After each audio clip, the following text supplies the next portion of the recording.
Existing application को execute कर लेते हैं।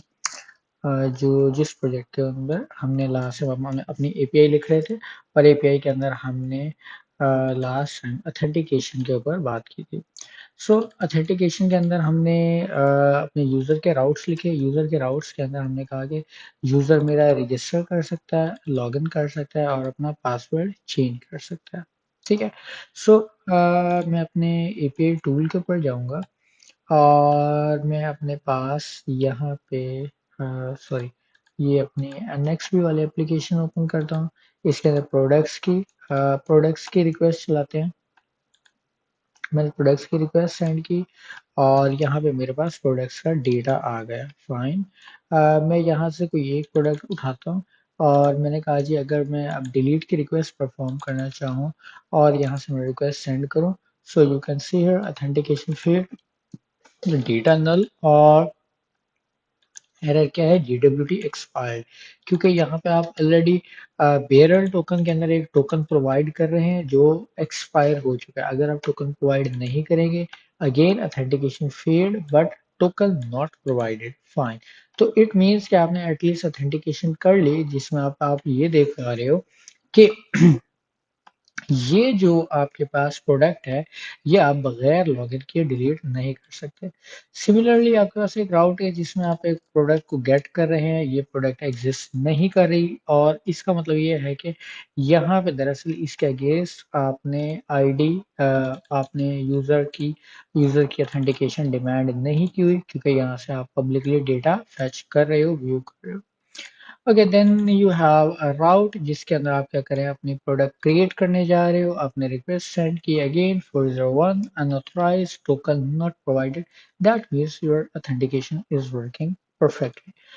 अब इसके अंदर कुछ आज के दिन में छोटी छोटी चीजें, इफ यू रिमेंबर लास्ट में हमने एक मिडलवेयर लिख लिया था जिसका नाम वेरीफाई टोकन था। आप क्या करते हो, टोकन रिसीव करते हो और टोकन रिसीव करने के बाद अगर आप टोकन को वेरीफाई करते हो, अगर टोकन एग्जिस्ट नहीं करता तो एरर थ्रो कर रहे हो, अगर टोकन एक्सपायर्ड है तो एरर थ्रो कर रहे हो। अदरवाइज अगर सक्सेसफुली वेरिफिकेशन हो गई तो उस केस में आपने क्या किया था कि जो भी यूजर है उस यूजर का डेटा जो है वो आपने डिकोड करके रिक्वेस्ट के अंदर ही रखवा दिया, रिक्वेस्ट डॉट यूजर। ओके, अभी के लिए यूं समझिए कि अगर आप अब यहाँ पे आज के दिन में ना दो तीन बातें हैं। क्या, फर्स्ट ऑफ ऑल जैसे अंडरस्टैंड करते हैं कि मेरी एप्लीकेशन के अंदर मैं सपोज कर रहा हूँ मेरा जो यूज़र है वो कैटेगरीज क्रिएट कर सकता है या वो प्रोडक्ट्स क्रिएट कर सकता है, अपडेट कर सकता है, डिलीट कर सकता है। लेकिन एट द एंड वो यूज़र वही प्रोडक्ट्स को क्रिएट कर सकेगा, डिलीट कर सकेगा, अपडेट कर सकेगा जो उसने सेटअप की हुई है। ठीक है। अब यहाँ पे इस चीज़ को कैसे मैनेज करना है, बहुत ही प्रीटी सिंपल, ऑलरेडी हम इस चीज़ के ऊपर बात कर चुके हैं। मुझे प्रोडक्ट्स के राउट के जो मेरे पास प्रोडक्ट्स का मैंने सॉरी मॉडल लिखा हुआ है, उस प्रोडक्ट्स के मॉडल के अंदर आए तो यहाँ पे ऑलरेडी हमने कैटेगरी आईडी सेटअप किया हुआ है। ठीक है। इसी के साथ ही अब यहाँ पे आप क्या सेट कर सकते हो, एक यूजर का मॉडल भी सेट कर सकते हो। यूजर आईडी सेट कर लीजिए। आप यहाँ पे बताते हो कि ये यूजर आईडी की डेटा टाइप ऑब्जेक्ट आईडी है और रेफरेंस क्या है इसका, यूजर्स है। इसका मतलब ये होगा कि अब इसके साथ यूजर्स को भी आप हैंडल कर रहे होंगे। ओके, अब जब आपने कहा कि जी आप प्रोडक्ट क्रिएट करने जा रहे हो तो पहला इनिशियल ज़ाहिर है आपने क्या करना है, प्रोडक्ट क्रिएट करने की बात करनी है। तो हम गए यहाँ पे अपने कंट्रोलर फंक्शन के अंदर, हमने कहा जी प्रोडक्ट क्रिएट करें। इससे पहले राउट्स में आए जरा, प्रोडक्ट्स के राउट्स में देखें आपने जो पोस्ट रिक्वेस्ट है आपने यहाँ पे रखा हुआ है वेरीफाइड टोकन, दैट मीन्स कि आप टोकन वेरीफाई करेंगे, आप ऑथेंटिकेशन परफॉर्म करेंगे, दैट्स अ गुड थिंग। अब आ जाइए क्रिएट प्रोडक्ट की तरफ। क्रिएट प्रोडक्ट क्या कर रहा होगा, क्रिएट प्रोडक्ट वाले फंक्शन के अंदर आपने बॉडी में से ये डिटेल ले ली कि आप टाइटल क्या है, प्राइस क्या है, कैटेगरी क्या है, ये डिटेल ले ली। इसी के साथ अब आप एक चीज और हैंडल कर रहे होंगे, वो होगी यूजर की आईडी। ठीक है, कि यूजर कौन सा यूजर लॉगिन है, तो उसके लिए आप लिखेंगे लेट आप लिख लीजिए user equal to request dot user. If you remember, हमने अपने उस मिडलवेयर में से जिसका नाम हमने रखा था auth डॉट जेएस, आपने ये देखो रिक्वेस्ट के अंदर यूजर रखवाया हुआ है। ठीक है, तो अब इस यूजर के अंदर से अगेन आप क्या निकाल सकते हो, आईडी निकाल सकते हो। अगर लॉग करना चाहो तो कर लो। यहाँ पे मैं क्या कहता हूँ कि चूंकि मुझे यहाँ पे यूजर आईडी भी पास करना है, उस यूजर आईडी के अंदर मैं पास कर देता हूँ ये यूजर डॉट आईडी। क्यों? जब आपने अपना ये टोकन क्रिएट किया था, तो वो टोकन आपने जब आपने क्रिएट किया, उसके अंदर आपने क्या किया था, जो पेलोड रखवाया था उसके अंदर आईडी फील्ड के अंदर आपने अपनी आईडी रखवाई थी। ठीक है, तो इस आईडी के अंदर दरअसल अंडरस्कोर आईडी पड़ा है। तो अब क्या होगा, जब भी आप प्रोडक्ट क्रिएट करोगे तो वो दरअसल प्रोडक्ट क्रिएट करते हुए जाहिर है पहले ऑथेंटिकेट करेगा। अगर ऑथेंटिकेशन हो जाती है तो उसकी आईडी मिलेगी, वो पूरे का पूरा ऑब्जेक्ट आप रिक्वेस्ट पे भेज दोगे। रिक्वेस्ट में से आपने क्या ले लिया, यूजर निकाला, उसकी यूजर राइट करवा दी। Okay fine, let's do it. हम इधर गए, हमने कहा जी कि जी प्रोडक्ट्स को हम पोस्ट ऑब्वियसली नहीं कर सकते, क्यों, टोकन नॉट प्रोवाइडेड एरर आ रहा है। तो अभी के लिए आपको क्या करवाना है, लॉगिन करवाना है। लॉगिन वाले राउट में गए, तो अभी देखना मैंने एक लॉगिन का राउट रखा हुआ है जिसमें ईमेल क्या है, टोनी, और उसका पासवर्ड क्या है, न्यू पासवर्ड। मैंने लॉगिन रिक्वेस्ट सेंड की, फाइन, 200 ओके। अब मैं एज्यूम कर रहा हूँ कि ये आपने ये टोकन उठाया। अब ये टोकन उठा के आप क्या करोगे, वो जो प्रोडक्ट है, वो जो पोस्ट कर रहे हो, उस प्रोडक्ट के अंदर जाहिर है आप ऑथराइजेशन के अंदर यहाँ से बेरर टोकन, और बेरर टोकन के अंदर आप ये टोकन पास करोगे। ठीक है, अच्छा ये भी एक और चीज, ये टोकन भी आपको इस तरह से यूज नहीं करना चाहिए डायरेक्टली टेस्टिंग के लिए भी। अगर आपको पता हो कि मैंने एनवायरनमेंट सेटअप किए हुए थे एनएक्सबी एनवायरनमेंट, और इसके अंदर आप वेरिएबल बना सकते हो। आप कह दो कि ये टोकन है और इसकी इनिशियल वैल्यू आप ये सेट कर दो, यही करंट वैल्यू है, ये आपने सेव कर दी। अभी कलेक्शन में वापस जाइए, यहाँ पे आप क्या कर सकते हो, ऑटोमेटिकली अपना ब्रैकेट में से टोकन सेटअप कर लो। तो हर जगह आपने बस एक ही जगह सेटअप कर लिया, बार बार आपको इसको छेड़ने की जरूरत नहीं पड़ेगी। फाइन, तो हमने कहा कि ये मेरा टोकन है, और बॉडी के अंदर आने के बाद मैं लेट्स से एक नया प्रोडक्ट क्या क्रिएट करता हूँ। मैं लिखता हूँ सैमसंग A04, और ये प्राइस है just this one. Category let's assume यही है। मैंने ये कैटेगरी सिलेक्ट की और मैंने किया सेंड। ओके, 201, 201 के साथ आप देखो user ID, title, price, underscore ID, reviews, ये डिटेल, आपका डेटा क्या हो गया, क्रिएट हो गया। ओके, अब आप क्या करते हो, जो इस प्रोडक्ट की आईडी है ये है, आपने ये उठाया, इस प्रोडक्ट की डिटेल गेट करते हैं। लो जी, मैंने प्रोडक्ट को पास किया, ये प्रोडक्ट की डिटेल गेट की। अच्छा, अब यहाँ पे देखो प्रोडक्ट की जब आप डिटेल गेट कर रहे हो तो यहाँ पे अंडरस्कोर आईडी, यूजर आईडी मिल रहा है आपको, टाइटल, प्राइस, यहाँ पे अभी कैटेगरी आईडी नहीं मिल रही, जबकि आई एम अज्यूमिंग कि कैटेगरी आईडी भी मिलनी चाहिए। और यहाँ पे कैटेगरी भी राइट नहीं हुई। उसकी रीजन ये है कि ये कहीं मैल प्रैक्टिस हुई है। हमने लास्ट ये देखो, यहाँ पे क्या भेज रहे हो, कैटेगरी भेज रहे हो। अब एक कन्वेंशन आपको रखनी चाहिए, अगर आप आईडी अगर आईडी हैंडल कर रहे हो, it would be a good option कि आप सारे के सारे अपने स्कीमा के अंदर कैटेगरी आईडी यूज करें।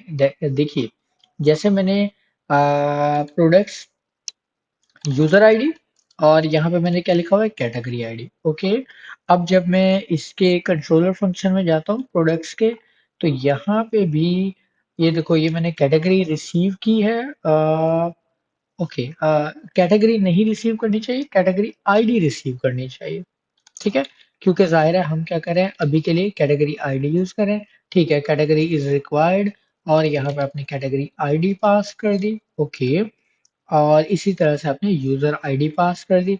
फाइन, आपके पास ये डेटा आ गया।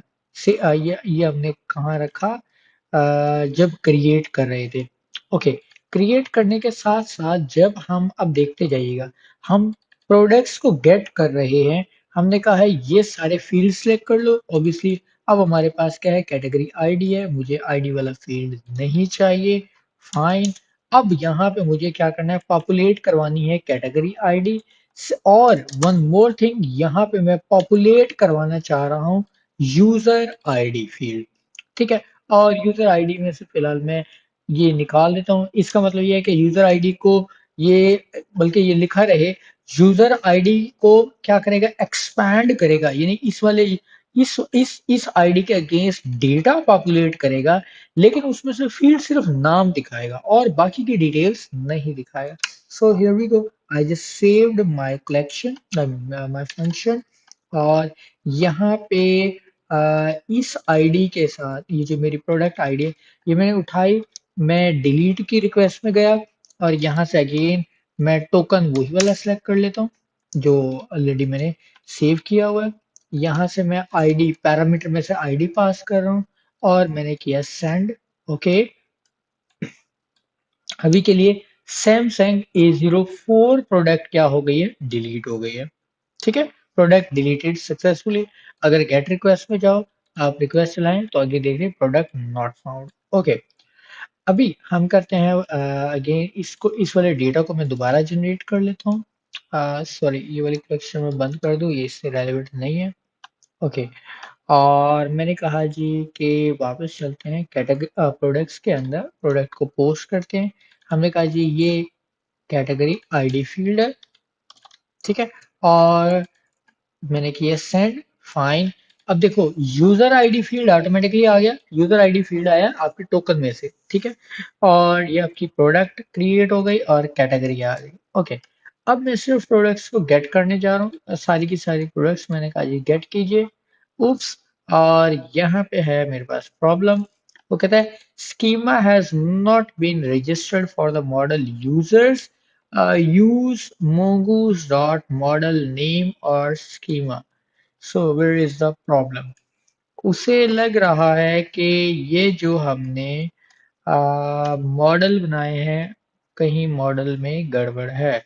अगर मॉडल में है प्रोडक्ट्स और मैंने यहाँ पे रखा हुआ है यूजर्स रेफरेंस, ये तो ठीक ही है।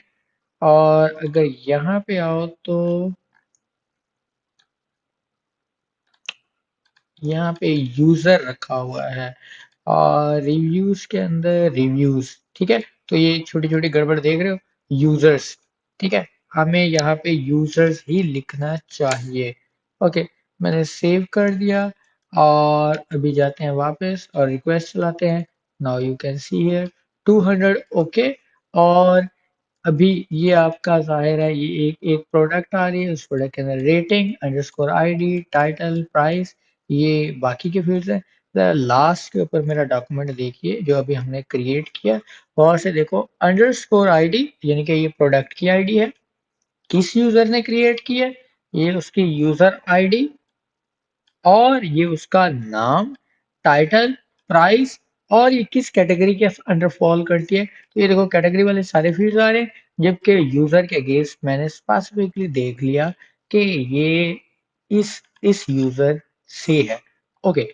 अब एक और चीज, अगर मैं यूजर्स की लिस्ट गेट करूं, यूजर्स की लिस्ट, तो जाहिर है ये अभी मैंने ओपनली रखा हुआ है, इसको अभी भी हैंडल करेंगे। लेट्स एज्यूम कि मेरे पास एक यूजर है, uh, उसकी, बल्कि हम वहां से आईडी उठा लेते हैं ना। थोड़ा टेक्निकल पॉइंट है, जरा गौर से समझना कि ये एक टोनी स्टार्क मेरा यूजर है जिसकी आईडी ये है, ये मैंने कॉपी कर ली। और अगर मैं यूजर्स में आऊं और तो यहाँ से जस्ट मैं टेस्ट करके बता देता हूँ, ये देखो ये मेरा यूजर है टोनी स्टार्क, जिसका ईमेल है tony@novel.com, और ये इसका कोई पासवर्ड रोल और ये डिटेल है।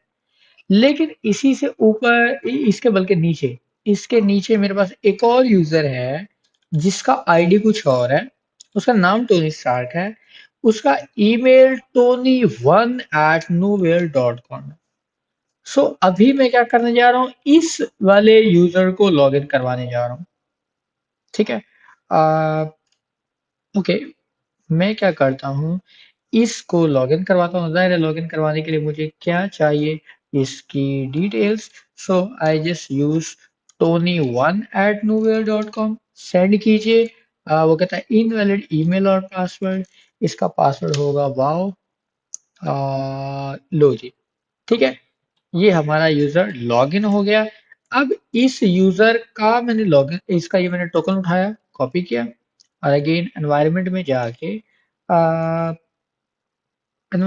जाके मैं क्या कर देता हूँ, यहाँ से अपडेट कर देता हूँ कि इसकी करंट वैल्यू मैंने क्या कर दी, अपडेट कर दी, बल्कि मैं इसकी इनिशियल वैल्यू भी अपडेट कर देता हूँ। ठीक है, तो मैंने टोकन क्या कर दिया, अपडेट कर दिया, फाइन। अब आ जाइए प्रोडक्ट्स के अंदर। अब समझो इस बात को कि ये वाला जो सैमसंग A04 है, ये इस यूजर ने, टोनी स्टार्क ने क्रिएट किया हुआ है, जिसका आईडी ये है। ठीक है, अभी के लिए। जबकि अब मैं डिलीट की रिक्वेस्ट चलाने लगा हूँ, मैं गेट में गया और मैंने इस प्रोडक्ट की आईडी उठाई, मैंने डिलीट की रिक्वेस्ट पकड़ी, ये मैंने नया जो मैंने प्रोडक्ट की आईडी है मैंने वो डिलीट पास की, और मैंने किया send. Now you can see here the product is deleted. जबकि ये प्रोडक्ट डिलीट ऐसे नहीं होनी चाहिए थी।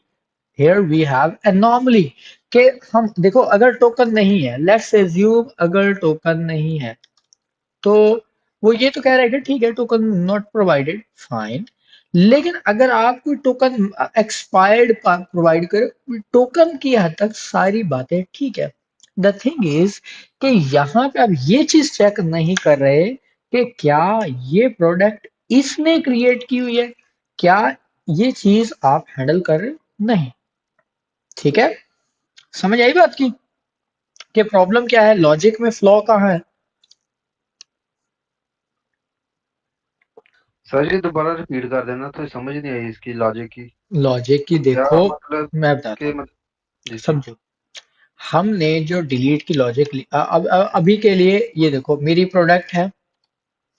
प्रोडक्ट के स्कीमा के अंदर आज के दिन में एक मैंने नया काम किया, मैंने ये रखवा दिया कि प्रोडक्ट कौन क्रिएट कर रहा है। ठीक है, मैंने जो यूजर मेरा जो यूजर मेरा प्रोडक्ट क्रिएट कर रहा है मैंने उसकी आईडी रखवा दिया है। लेकिन क्या किया, जब जब मैं प्रोडक्ट को डिलीट कर रहा हूं, तो मेरे प्रोडक्ट डिलीट करने की लॉजिक जरा देखना क्या है। गेट प्रोडक्ट्स, और ये है डिलीट प्रोडक्ट। हमने एक ही चीज पकड़ी, क्या, आईडी, कि जी प्रोडक्ट की आईडी लो पैरामीटर्स में से, उस प्रोडक्ट को फाइंड कर दो और डिलीट कर दो। हमने नहीं देखा कि क्या उस यूजर ने वो प्रोडक्ट क्रिएट की हुई है या नहीं की हुई। ठीक है, नहीं तो सर ये जरूरी तो नहीं है कि वो डिलीट जो भी प्रोडक्ट करनी है, चाहे ये वैसे सिनेरियो ये बनाया आपने। ये आपका एक अच्छा क्वेश्चन है। कि जरूरी तो नहीं है कि वो प्रोडक्ट वो ही डिलीट करे जो उसने क्रिएट की है। लेट्स एज्यूम, आप इमेजिन कर लो रिव्यूज के कॉन्टेक्स्ट के अंदर के रिव्यू कौन क्रिएट कर, आपकी एक प्रोडक्ट थी, उस प्रोडक्ट के ऊपर आपने जाके रिव्यू दिया, क्या मैं आपका रिव्यू डिलीट कर सकता हूँ। नहीं सर। अब समझ आई बात की। जी सर जी। ठीक है, लेट्स एज्यूम ये आपको ये ई कॉमर्स स्टोर बना रहे हो। अभी मैंने अगली बात तो की नहीं, मैंने रोल की तो बात की ही नहीं, अभी तो मैं जस्ट एक यूजर को हैंडल कर रहा हूँ कि ठीक है यार यूजर है, लॉगिन कर रहा है, लॉगिन करने के बाद वो क्या करेगा कि प्रोडक्ट क्रिएट करेगा। अब जाहिर है अगर वो उसने प्रोडक्ट क्रिएट, इमेजिन कर लो मेरा मल्टी वेंडर है, मैंने क्या किया, मैं अपने पास से एक और यूजर क्रिएट कर देता हूँ। एक यूजर आप हैं और एक मैं हूं।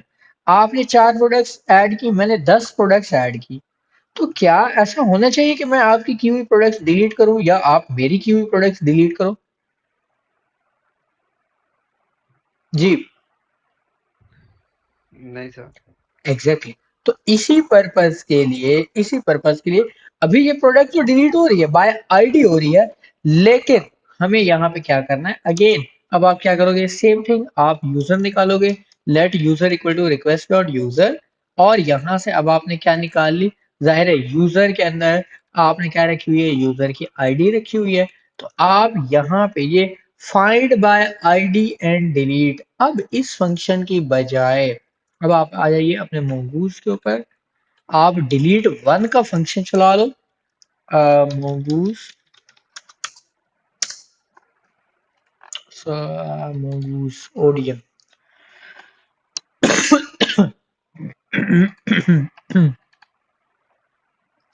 ठीक है, और हम चलते हैं डिलीट। डिलीट के कौन कौन से फंक्शन है? डिलीट डिलीट वन, ठीक है, डिलीट वन फंक्शन भी है। ठीक है आपके पास। अब डिलीट वन में क्या करते हो आप? अगेन मल्टीपल, आप मल्टीपल पैरामीटर, मल्टीपल क्राइटेरिया, अपना जो कुछ भी होगा वो आप पास करोगे। आपके पास फाइंड बाय आईडी, ये अच्छा, फाइंड बाय आईडी दूसरा फंक्शन है। ठीक है, डिलीट वन चला सकते हो। और इसमें क्या फंक्शन है? Find by ID and delete है, फाइंड वन एंड अपडेट। सो ये फंक्शन यहाँ पे सारे ही हैं। अगर मैं कहता हूँ find by ID and delete, लो जी ये फंक्शन है। ठीक है, तो फाइंड बाय आईडी, इसको आप एक ही पैरामीटर पास कर रहे हो। ठीक है, और लेकिन जाहिर है मैं उसके साथ कस्टम क्राइटेरिया पास करना चाह रहा हूँ, तो it would be a good option कि हम क्या करें, उसके साथ डिलीट वन का फंक्शन यूज कर लें। तो मैं कहता हूँ जी डिलीट वन। ठीक है, डिलीट वन के साथ मैंने कहा कि क्या करो जी, अब यहाँ पे क्राइटेरिया बना देता हूँ कि अंडरस्कोर, सॉरी, अंडरस्कोर आईडी, यानी कि ये जो अंडरस्कोर आईडी है ये होनी चाहिए ये वाली आईडी जो आपने पैरामीटर्स में ली, ये वाली। लेकिन इसके साथ मैं कहता हूँ कि जी जो मैंने यूजर आईडी फील्ड रखा हुआ है, यूजर आईडी फील्ड, ये क्या करे, यूजर डॉट आईडी। ठीक है, तो अगर प्रोडक्ट अगर अगर ये ट्रू नहीं है तो यहाँ पे अब अभी अभी के लिए मैं इसको कंसोल लॉग भी कर लेता हूँ ताकि मुझे पता चले कि प्रोडक्ट के अंदर क्या आया है। ठीक है, और अगेन ये मुझे ये देखना पड़ेगा, इसका इसका रिस्पांस देखना पड़ेगा, उसके बाद फिर आगे चलेंगे कि उसका रिस्पांस कैसे रिटर्न करवाना है। बहरहाल अभी इसको सेव करते हैं। लो जी मैंने सेव किया, और मैं यहाँ पे क्या करने जा रहा हूँ, पोस्ट, मैं एक नई प्रोडक्ट क्रिएट करता हूँ। मैं प्रोडक्ट्स में गया, और लो जी मैंने नई प्रोडक्ट क्रिएट की, हो गई। ठीक है, अब जब मैंने प्रोडक्ट क्रिएट कर ली तो मैं जाता हूँ अपने लॉगिन वाले राउट में, और यहाँ से मैं अपना लॉगिन, दूसरा कोई और यूज़र ये वाला लॉगिन करवाता हूँ। इसका पासवर्ड न्यू पासवर्ड था। ठीक है, ये नया यूजर लॉगिन हो गया, दूसरा यूजर लॉगिन हुआ।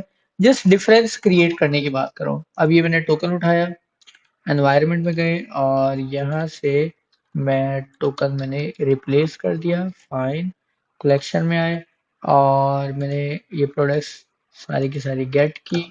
ओके, और लास्ट के ऊपर ये वाली प्रोडक्ट मैंने उठाई। ठीक है, जिसे टोनी स्टार्क ने क्रिएट किया था, और मैं डिलीट में गया, और डिलीट में जाने के बाद मैंने ये आईडी पास की। अच्छा, अभी अभी के लिए देखें, अभी ये वो प्रोडक्ट है जो ऑलरेडी शायद डिलीटेड है। इसको देखते हैं, सेंड करो। ये कहता है data deleted successfully, acknowledge true, और डिलीटेड काउंट जीरो। अब ये है गड़बड़। ठीक है, क्योंकि डिलीट नहीं हुआ। अगर डिलीट कोई आइटम होता तो आप यहाँ पे दिखाते हैं, वो उसके नंबर ऑफ आइटम्स बताते। ठीक है, तो ये फंक्शन, ये जो mongoose का डिलीट वन फंक्शन है, इसकी डेफिनेशन थोड़ी अलग है। ये क्या करेगा, अगर डिलीट करेगा तो ये रिटर्न करता है डिलीटेड काउंट के कितने आइटम्स डिलीट किए हैं। फाइन, यहाँ पे मैंने एक और आईडी पास की, और मैंने किया सेंड, और ये देखो, ठीक है, 200 ओके।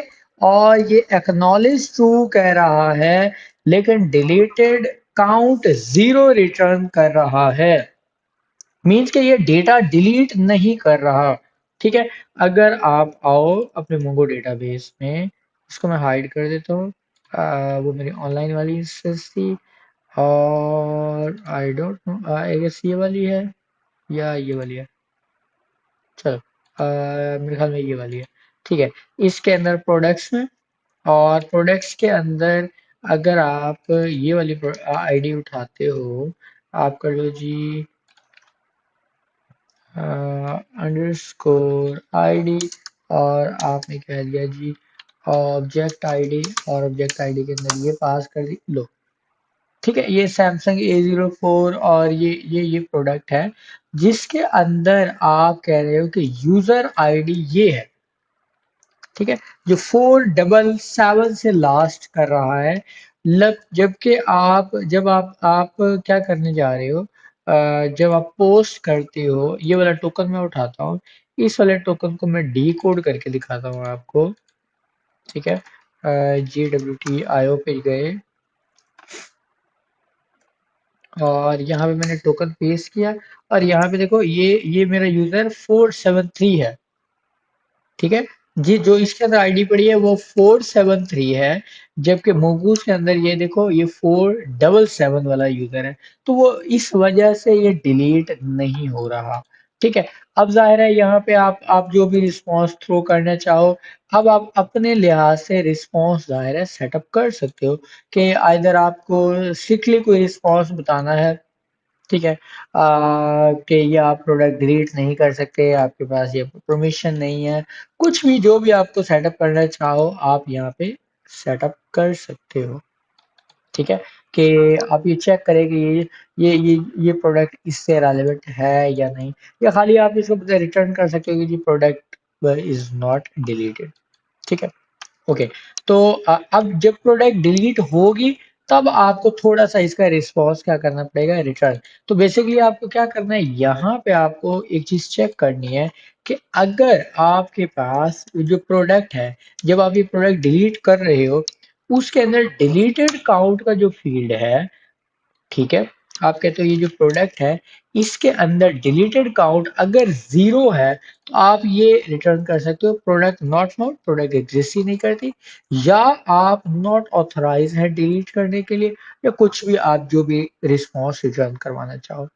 ठीक है, या इन केस अगर आप अब जाहिर है ये प्रोडक्ट नॉट फाउंड वाला केस अभी के लिए एग्जिस्ट नहीं करेगा।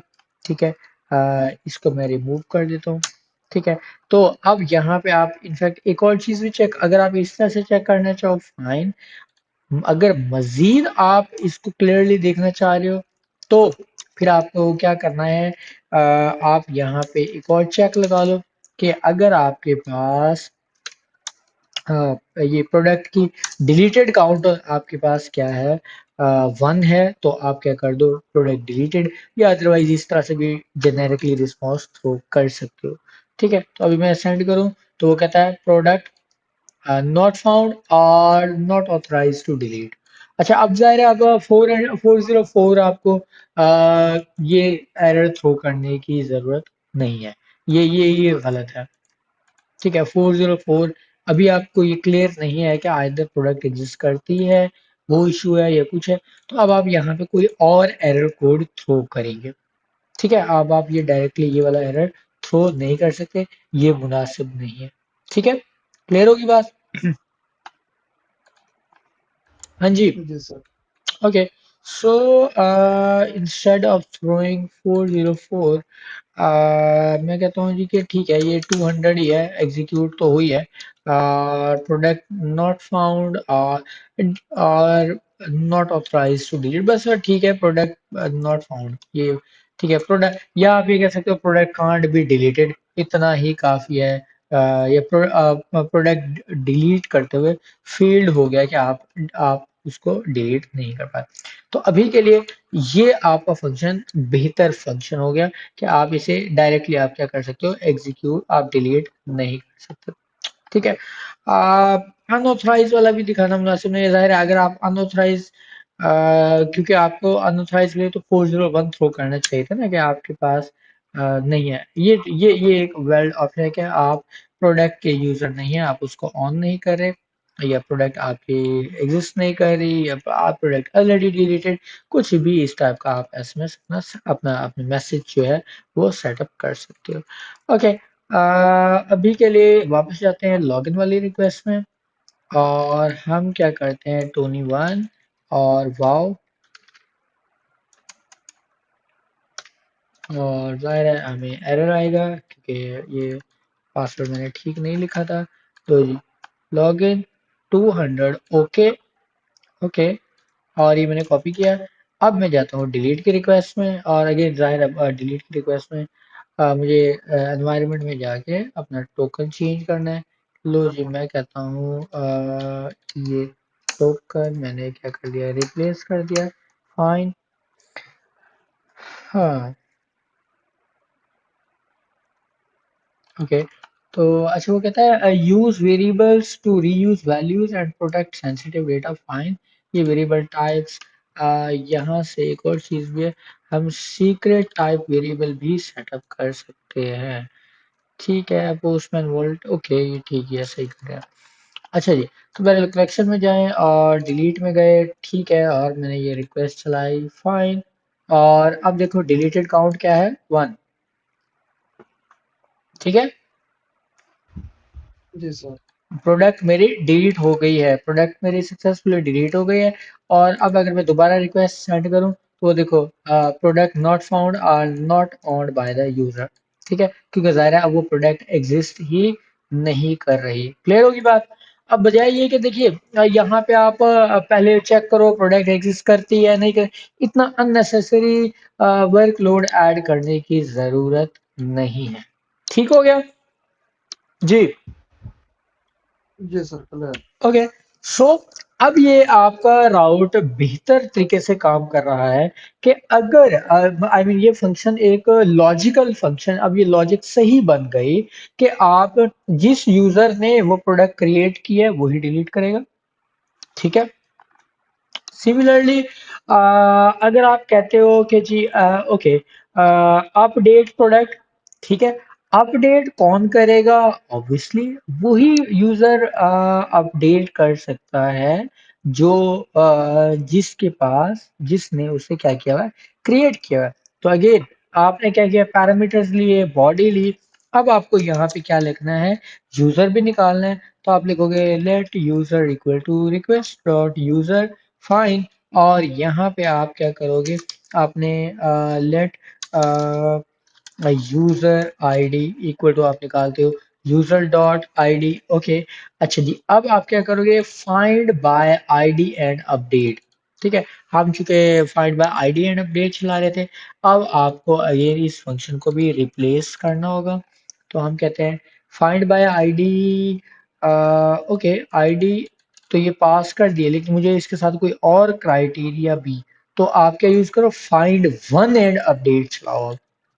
ठीक है, फाइंड वन एंड अपडेट ज्यादा बेहतर होगा ऑब्वियसली। तो फाइंड वन एंड अपडेट, तो अब यहाँ पे आप क्या करोगे, अपना क्राइटेरिया चेंज करोगे। आपको यहाँ पे बताना पड़ेगा कि जाहिर है अंडरस्कोर आईडी ये है, और यूजर आईडी ये है, और ये प्रोडक्ट है, और इसे अपडेट करो। जब अपडेट हो जाए तो अगेन मैं लॉग कर लेता हूँ कि मेरे पास क्या प्रोडक्ट में रिस्पॉन्स आ रहा है। ये देखो ऊपर मैंने कहीं लॉग किया हुआ था। ठीक है, ये देखो ये मैंने लॉग किया था, एक्नॉलेज टू डिलीटेड काउंट 0, ये आ रहा था। तो अभी इसका भी मैं लॉग कर लेता हूँ कि लॉग में रिस्पॉन्स क्या आएगा। उसके बाद फिर हम इसको चेक कर लेते हैं। Okay, and here we go. Let's assume we have products, और मैंने कहा जी ये फेच किया, ये प्रोडक्ट्स आई, मैंने ये प्रोडक्ट उठाई, और मैं कहता हूँ जी पुट रिक्वेस्ट में गया, ये मैंने प्रोडक्ट की आईडी पास की। ओके, और अब मैं क्या करने जा रहा हूँ, ठीक है।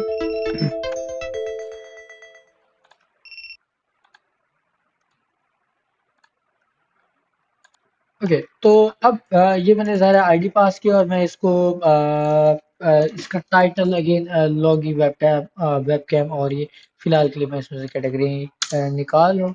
ओके, तो पुट रिक्वेस्ट है, और अगेन एज्यूम कीजिएगा कि पुट रिक्वेस्ट पे हमने क्या क्या कोड लिखा हुआ है। सबसे पहले राउट्स पे चलते हैं, प्रोडक्ट्स के ऊपर, और यहाँ पे देखिए मेरी पुट रिक्वेस्ट कहाँ है, ये put request verified token, okay, authentication मांगेगा, वैलिडेट आईडी, आईडी अपडेट करेगा, उसके बाद अपडेट फंक्शन के अंदर जाने के बाद क्या करेगा, यूजर आईडी निकालेगा और उसके हिसाब से अपडेट करेगा, और एंड नाउ इट्स फाइन। ठीक है, चलो, अभी के लिए ये मुनासिब लग रहा है। हमने किया जी सेंड। सेंड करने के बाद टोकन नॉट प्रोवाइडेड। ठीक है, जाहिर है आप जाओगे ऑथराइजेशन के अंदर, आप जाओगे बेयरर टोकन में, यहाँ से आपने ये सिलेक्ट कर लिया, आपने कहा जी सेंड प्रोडक्ट नॉट फाउंड। ठीक है, तो क्या इस आईडी के अगेंस्ट प्रोडक्ट एग्जिस्ट नहीं करती? चेक करते हैं। तो हमने कहा जी गेट प्रोडक्ट में गए, सॉरी एक सिंगल प्रोडक्ट गेट करने के लिए ये मैंने आईडी पास की, सेंड किया, तो प्रोडक्ट तो है, समझो, ये प्रोडक्ट तो है, लेकिन एट द एंड प्रॉब्लम क्या है, रिस्पॉन्स क्यों आ रहा है? रिस्पॉन्स इस वजह से आ रहा है क्योंकि जाहिर है हमने कहा प्रोडक्ट अगर ट्रू नहीं है तो हमने कह दी प्रोडक्ट नॉट फाउंड, जो अप्रोप्रिएट नहीं है, जाहिर है ये पहले के हिसाब से लिखा हुआ है, इसीलिए मैंने कहा था ये देखो ये नल आ रहा है। ठीक है, क्यों? क्योंकि अभी ये फाइंड वन एंड अपडेट उसको अपडेट करने की कोशिश कर रहा है, लेकिन चूंकि इस क्राइटेरिया के हिसाब से एग्जिस्ट ही नहीं करता, तो that's why we have problem. ठीक है, तो अब इसको एक दफा ऐसा ठीक करते हैं, और ये देखो कि ये नल आ रहा है, तो चलो हम इस चीज को चेक कर लेंगे कि इसका रिस्पॉन्स क्या हो सकता है। ओके, लेट्स एज्यूम कि अभी जैसे हमने प्रोडक्ट क्रिएट की थी, गेट प्रोडक्ट्स में गए, सेंड किया, और ये जो लास्ट प्रोडक्ट है, ये भी इसमें इसमें यूजर आईडी है ही नहीं। ठीक है, ये नहीं है। ठीक है, तो हमें अगेन एक नई प्रोडक्ट क्रिएट करना होगी, पोस्ट में गए, और पोस्ट में हम अगेन सैमसंग A04, और ये हमने क्रिएट किया, हमारी प्रोडक्ट क्रिएट हो गई, और हम गेट रिक्वेस्ट में गए। ठीक है, हमने सेंड किया।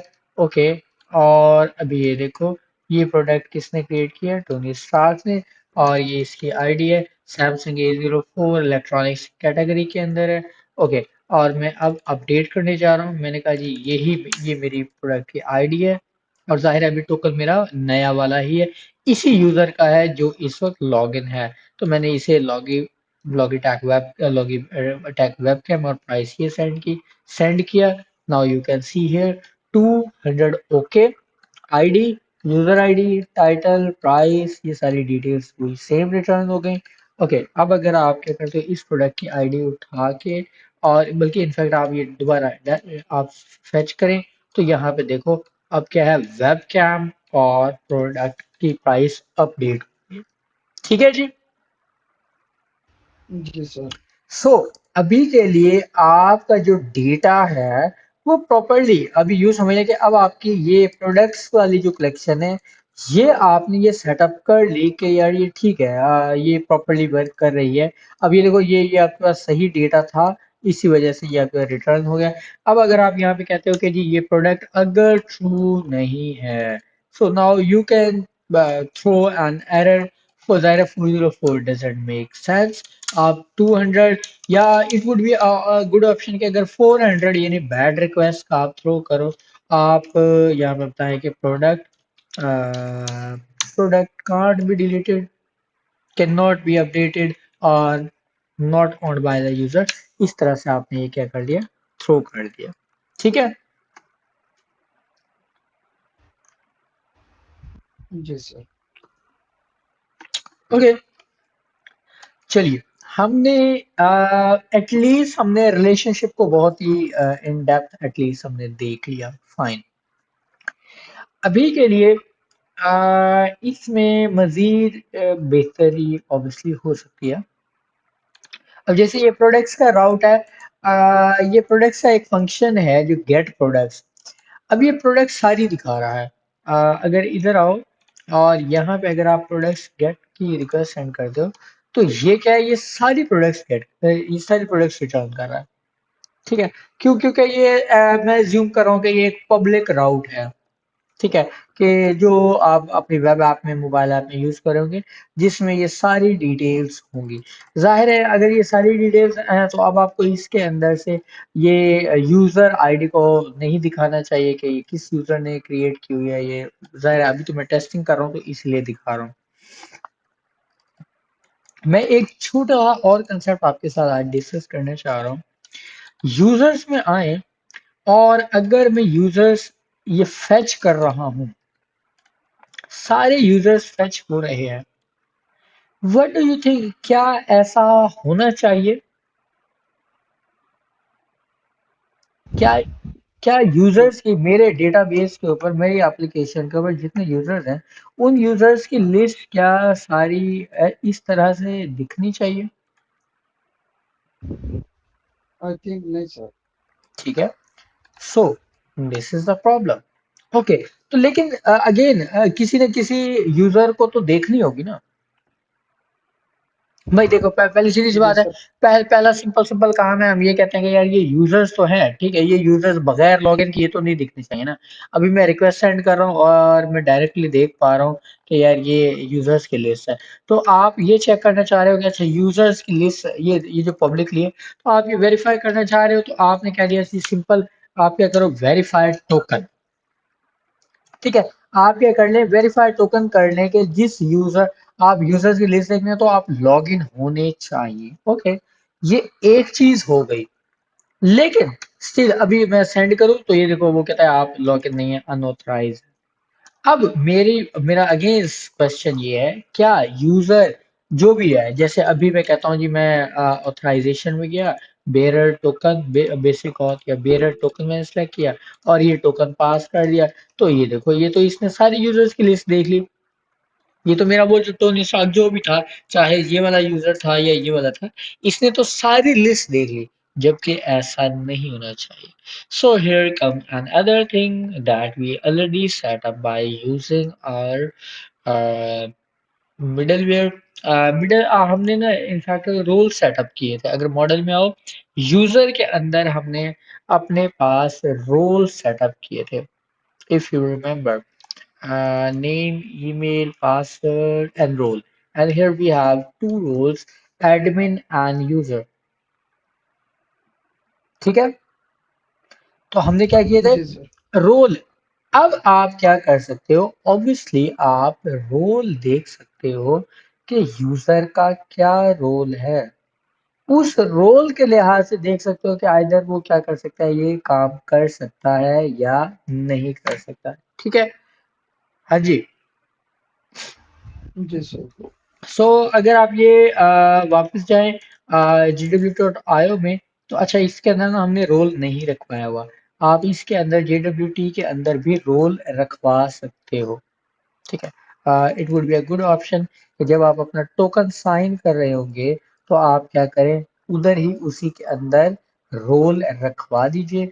और हम जाते हैं यूजर्स के अंदर और हम कहते हैं जी ये है मेरी लॉजिक, जिसके अंदर ये पासवर्ड चेंज हो रहा था, और मैं कहता हूँ जी लॉगिन करवाइए। लॉगिन के अंदर मैंने ये एक ही चीज सेटअप की थी, और वो क्या है, मेरे पास आईडी है।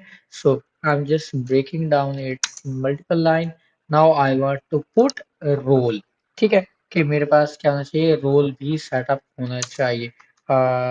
ओके, रोल और सिंपल रोल के अंदर मैं कह देता हूँ यूजर का रोल राइट करवा दीजिए। फाइन, तो अब क्या होगा, इसके अंदर रोल भी आ रहा होगा। ओके, जब रोल आ रहा है तो ऑथ के अंदर यहाँ पे आपने क्या किया है, डी कोड किया हुआ है रिक्वेस्ट डॉट यूजर, और यहाँ पे आपने डी कोड किया है। अब यहाँ पे आप मल्टीपल वेज के अंदर काम कर सकते हो। अगेन एक अलग से मिडलवेयर भी लिख सकते हो जो आपको रोल चेक कर रही होगी। फॉर एग्जांपल मैं कहता हूँ कॉस वेरीफाई एडमिन भी हो सकता है। I mean it's up to you कि आप किस तरह से इसको हैंडल करते हो। ये काफी थोड़ा सा कॉम्प्लेक्स वाला पार्ट हो जाता है। मतलब इसमें जितना मर्जी आप एक्सपेंड करना चाहो कर सकते हो। ठीक है, मैं बहुत ही सिंपल, मैंने एक ही रोल, एक ही फंक्शन लिखा, वेरीफाई एडमिन। अभी टॉप लेयर के ऊपर समझे दो ही रोल्स की है मैं बात करूं। मैं अगर रिक्वेस्ट के अंदर यूजर, उसके अंदर अगर रोल एडमिन नहीं है तो 403 फॉरबिडन, और कि भैया आपके पास परमिशन ही नहीं है इसके लिए। लो जी, अब मैं क्या करने जा रहा हूँ, इस वाले को भी एक्सपोर्ट कर रहा हूँ। अब जाहिर है अब ये मेरे पास मल्टीपल है, तो मुझे इसको थोड़ा सा चेंज करना होगा। लो जी, हमने कहा इसको इस तरह से एक्सपोर्ट कर दो, ओके, अब ज़ाहिर है एप्लीकेशन क्रैश करेगी, क्योंकि जहां जहां मैंने इंपोर्ट किए हुए हैं राउट्स के अंदर, कैटेगरी के अंदर, राउट्स के अंदर हमने क्या, अच्छा कैटेगरी के राउट के अंदर हमने कैटेगरी के साथ सेटअप नहीं किया, प्रोडक्ट्स के अंदर हमने सेटअप किया हुआ है। और हमने कहा था किधर है भाई, वेरीफाई टोकन, तो जाहिर है वेरीफाई टोकन अब इस तरह से इंपोर्ट नहीं होगा, बल्कि नेम्ड इंपोर्ट होगी, और यूजर के अंदर भी ये नेम्ड इंपोर्ट होगी। ठीक है जी, फाइन। अब आपको क्या करना है, यूजर के अंदर आपने कहा जी वेरीफाई टोकन मिडलवेयर, और अब आप क्या चलाओ, वेरीफाई एडमिन वाली। ठीक है, अब आपकी दो मिडलवेयर आपने यहाँ पे पास कर दी। क्या अच्छा, यूजर्स की जब आपको लिस्ट चेक करनी है, तो पहली चीज तो आपको ये देखना है कि यूजर लॉगिन है या नहीं। वो अगर उसके बाद आ जाए तो फिर आप वेरीफाई एडमिन कर लो कि क्या वो एडमिन है या नहीं। अगर वो एडमिन है तो उसे यूजर्स वाले इस वाले फंक्शन में पास कर दो। So here we go, pretty simple. हमने कहा जी ये यूजर्स गेट करने की रिक्वेस्ट है, send, and here we go with 403 for bidder. ठीक है जी। जी जी sir. So again, now you can see here कि अगर भैया टोकन नहीं है, इट मीन्स कि आप लॉगिन ही नहीं है। ठीक है, आपके पास आप अनऑथराइज हैं, आप लॉगिन नहीं है, आपने टोकन पास कर दिया, लेकिन अब आपके पास क्या है, आप फॉरबिडन है, आपके पास परमिशन नहीं है। So now we are done with our authentication module. At least हमने ये चीज सेटअप करना सीख ली। ठीक है, क्लियर होगी बात। जी सर। ओके, यहाँ पे आप ये जो स्लैश आईडी वाला राउट है, इसको भी आप मॉडिफाई कर सकते हो। ये वाला राउट इस तरह से नहीं होना चाहिए। फॉर एग्जांपल आपने ऑलरेडी क्या लिखा है, आपने लिखा ऑथ स्लैश यूजर्स, क्या अच्छा ठीक है, सारे यूजर्स की लिस्ट देखनी है। ओके, और यहाँ पे आप कहते हो ये आपने कहा स्लैश ऑथ स्लैश आप कह दो मी। ठीक है, बताता हूँ ये क्या करेगा। आपने वैलिडेट कर ली, जाहिर है वैलिडेट करने के बाद आपने वेरीफाई टोकन किया, और वेरीफाई टोकन के करने के बाद अब आप जाहिर है वैलिडेट आईडी में बताता हूँ, वैलिडेट जब आपने टोकन वेरीफाई कर लिया, तो इसके बाद ये जो गेट यूजर है, गेट यूजर, इसके अंदर वैलिडेट आईडी की जरूरत नहीं है अभी यहाँ पे इस तरह से चलाने की। तो आपने कहा जी get user. Okay, get user के अंदर आप गए, आपने कहा जी पैरामीटर्स के अंदर आईडी। ओके, ठीक है, इस तरह से चला लो, आप यू चला लो, पैरामीटर्स के साथ ही चला लो। यहाँ पे मैं कहता हूँ ठीक है, स्लैश मी, और स्लैश नहीं, बल्कि मैं क्योंकि टोकन चुके यूजर की आईडी में, यहाँ से अब मैं ऑब्वियसली यहाँ से नहीं निकालूंगा, बल्कि मैं request dot user dot ID इस तरह से मैं यूज कर लूंगा, एंड दैट्स ऑल। ठीक है, तो अब ये आपके पास क्या है, ये आपके पास एक राउट बन गया जो उस यूजर की डिटेल रिटर्न करेगा। सो now you can see here कि भाई यूजर्स हैं, आप यूजर्स का सारी लिस्ट नहीं देख सकते। ठीक है, आप एज्यूम कर लो कि अगर आपके पास एक और आपके पास एक रिक्वेस्ट है, मैं इसी को डुप्लीकेट बना देता हूँ, और इसके अंदर आप यूजर की प्रोफाइल गेट करना चाह रहे हो, तो आप लिखोगे स्लैश ऑथ स्लैश मी, आपने रिक्वेस्ट सेंड की 404, क्योंकि वो ये वाला राउट एग्जिस्ट नहीं कर रहा, जबकि राउट, हाँ ठीक है, मैंने सेव नहीं किया था। ठीक है, लो जी सेंड किया। ओके, 200 ओके, 200 ओके के बाद देखो यहाँ पे यूजर की डिटेल आ गई। क्यों, क्योंकि यूजर लॉगिन है, और सिर्फ जो यूजर लॉगिन है उसी की डिटेल ही मिलेगी। ठीक है, जी सर। अगेन यहाँ से आपको ये पासवर्ड वाला फील्ड रिटर्न नहीं करवाना चाहिए, इसे डीस्ट्रक्चर करना चाहिए। ये छोटी छोटी चीजें अब आपको खुद से सेटअप करना है। लाइक मैंने यहाँ पे क्या किया था, मैंने इफ ये मैंने पूरा यूजर रिटर्न करवा दिया था, तो पूरा यूजर रिटर्न करवाने की जरूरत नहीं है। यहाँ से करली ब्रैकेट के अंदर आप अपना क्या करें, प्रॉपर एक ऑब्जेक्ट सेटअप करें कि जी name email role created updated status profile picture address और फोन। ठीक है, लीजिए ये सेंड कीजिए। सो अब आपके पास ये डिटेल्स आ गई। अगेन अगर आप ऑथराइजेशन में से टोकन नहीं दोगे तो वो कहेगा टोकन प्रोवाइड करो। ठीक है, अगर आपने टोकन प्रोवाइड किया है और जानबूझ के यहाँ से मैं इसको कॉपी करके ये मैंने मॉडिफाई कर दिया और मैंने किया सेंड इनवैलिड सिग्नेचर। ठीक है। जी सर। ओके, सो अगेन ये मैंने सेव किया। So here we go, we are done. अब देखो ये tony1@novear.com, ये इसकी डिटेल आ रही है। ठीक हो गया जी। जी सर। ओके, सो हमने क्या किया जी, यहाँ तक अगर कोई किसी का कोई क्वेश्चन है तो पूछ लें। जी, हमने रोल्स सेटअप करना देख लिए, हमने प्रॉपर रिलेशनशिप देख लिए, हमने मतलब एक अ, अच्छी एप्लीकेशन लिखने के लिए बैकएंड, अपना एक बेहतर बैकएंड लिखने के लिए हमने ये सेटअप कर लिया। अभी देखो जैसे मैंने प्रोडक्ट्स के ऊपर काम किया है, इसी तरह से आप क्या कर सकते हो, आप ये देख सकते हो, आप अपने कैटेगरीज क्यूब कलेक्शन के ऊपर भी काम कर सकते हो। ठीक है, ये सारी मिडलवेयर आपने बना लिए, बस वो मिडलवेयर्स को ही इसके अंदर यूज करना है। ओके, आज के दिन का एक और छोटा सा टॉपिक वो देखते हैं हम। अभी जैसे मैंने कहा जी, मेरा जो यूजर है, जैसे ही यूजर मेरा मैं अपने मॉडल में आता हूँ और मेरे यूजर है, तो यूजर क्या कर रहा है, खुद को रजिस्टर कर रहा है।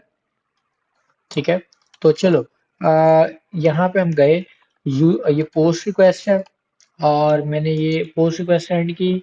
Validation error, user with this email already exist. Okay, ये देखो, ये मैं बार बार रिक्वेस्ट सेंड कर रहा हूँ, ये सेंड करता गया करता गया करता गया। ठीक है, 1 मिनट के अंदर मैं कितनी रिक्वेस्ट सेंड कर रहा हूँ। ठीक है, ये हर 5 मिली सेकंड, 6 मिली सेकंड के अंदर मेरी एक रिक्वेस्ट सेंड हो रही है। अभी आप मेरे सर्वर के ऊपर देखो, ये देखो कितनी रिक्वेस्ट सेंड हुई है with in a single minute. यहाँ पे आप देखो, ये ये 18 minute, 36 second, 37, 41, 42, 43, and you can see here कि हर सेकंड के अंदर या 1 सेकंड में दो दो भी मैं रिक्वेस्ट क्या कर रहा हूँ, सेंड कर रहा हूँ। ठीक है, ये कितना रिस्की होगा। एक ही आईपी एड्रेस से, एक ही सिस्टम से मैं धड़ाधड़ कितनी रिक्वेस्ट सेंड कर रहा हूँ। ऑल तो मेरा सर्वर रिस्पॉन्स रिटर्न कर रहा है, लेकिन ये बहुत रिस्की होगा, क्योंकि आप एपीआई के ऊपर काम कर रहे हो, आपने एपीआई बनाई है, एपीआई आपकी वल्नरेबल हो सकती है। Now you should handle these route, these are the sensitive routes, you should apply API rate limit here. API rate limit is a concept in which we are gonna set the particular number of requests that could be served for a particular user from a particular system. You can see here, you can think like a particular window के user जब पहली request send करेगा, तो जिस IP address से, जिस server से, जिस क्लाइंट से वो रिक्वेस्ट सेंड कर रहा है, उसके लिए एक टाइम स्पैन स्टार्ट हो जाएगा। तो आप अपना टाइम स्पेन जो भी रखो, 4 मिनट, 5 मिनट, 1 मिनट, 2 मिनट, उसके अंदर कितनी रिक्वेस्ट वो सेंड कर सकता है उस राउट के ऊपर। Now you can set the settings. तो इस चीज को क्या बोलते हैं जी, एपीआई रेट लिमिट बोलते हैं। एपीआई रेट लिमिट पढ़ लें। एपीआई रेट लिमिट आप क्या कर सकते हो, नोड जेएस, इसके लिए एक्सप्रेस के लिए आपके पास एक ऑलरेडी पैकेज है जिसका नाम है एक्सप्रेस रेट लिमिट।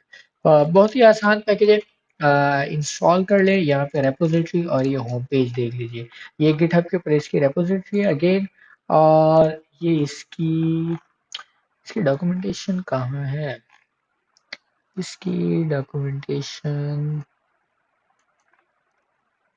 हाँ ये फुल डॉक्यूमेंटेशन है। ठीक है, सो हियर वी गो। चलते हैं, सबसे पहले क्या करना है जी, पैकेज इंस्टॉल करना है, npm install express rate, fine. लीजिए, गेट स्टार्टेड इंस्टॉलेशन से चलते हैं। आपने क्या किया जी, पैकेज इंस्टॉल कर लिया। ओके, सो यूज कैसे करना है, बहुत ही आसान है। आपको क्या करना है, इंपोर्ट कर लेना है। There are the two ways, again common JS या ईएसएम। तो हम चूंकि ES के मॉड्यूल्स यूज कर रहे हैं, so we will import this. Okay, import कर लिया।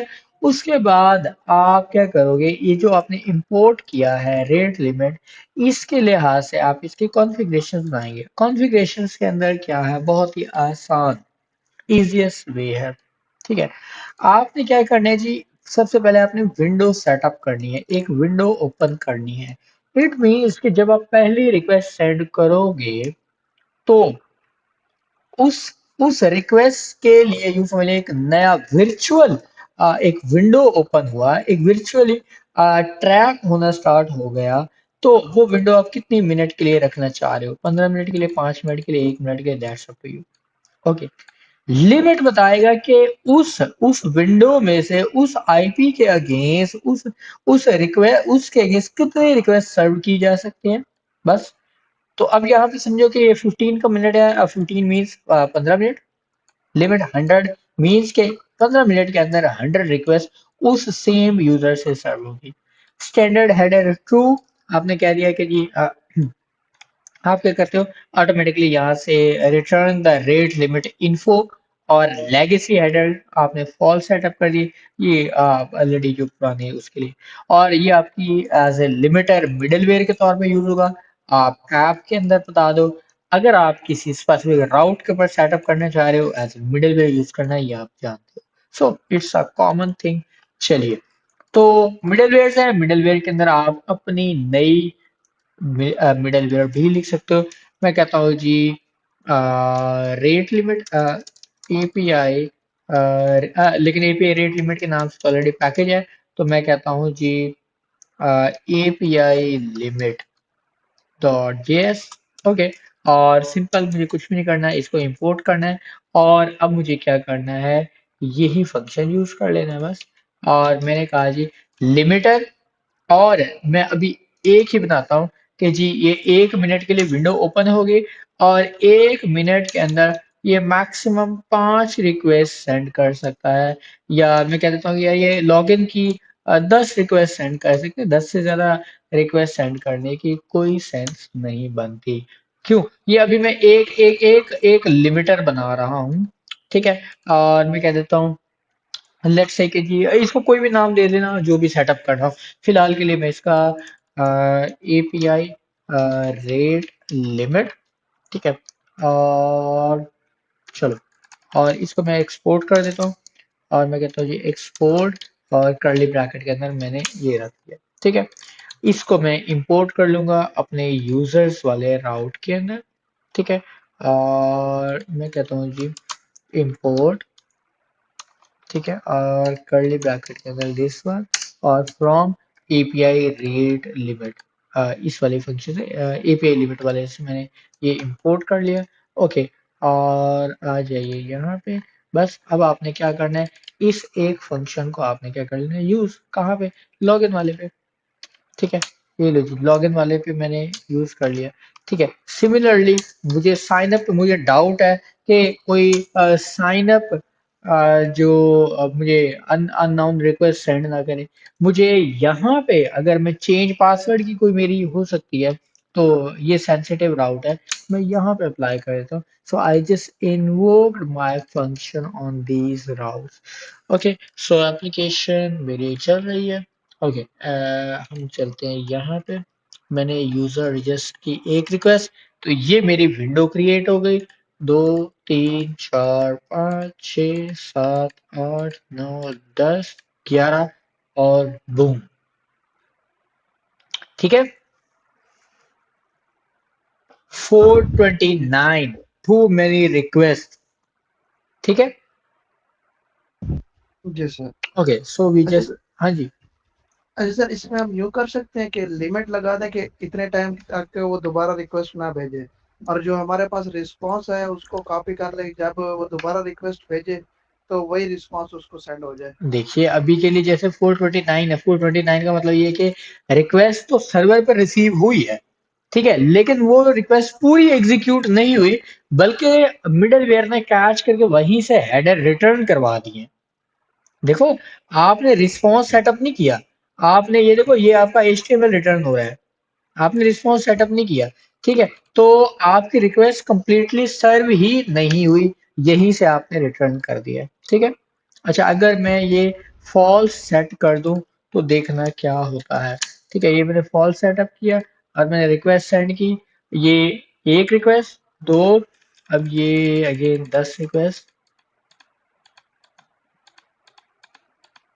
ये देखो 429। अच्छा इससे अभी यही हो रहा है, लेकिन ये देखना होगा कि स्टैंडर्ड हेडर का क्या मतलब है, return rate limit info in the rate limit. ऐसा ये एक्चुअल में ये हम रिटर्न नहीं करवाना चाहिए, कि ये जो हेडर्स हैं, ये हेडर्स, ये देखो, ये हेडर्स देख रहे हो, जी सर। इस हेडर्स के अंदर इंफॉर्मेशन रिटर्न हो रही है। अभी के लिए मैं इसे ट्रू रिटर्न करता हूँ। अब जरा गौर से देखना, मैंने ये रिक्वेस्ट सेंड की 400 बैड रिक्वेस्ट, और ये लो अभी देखते हैं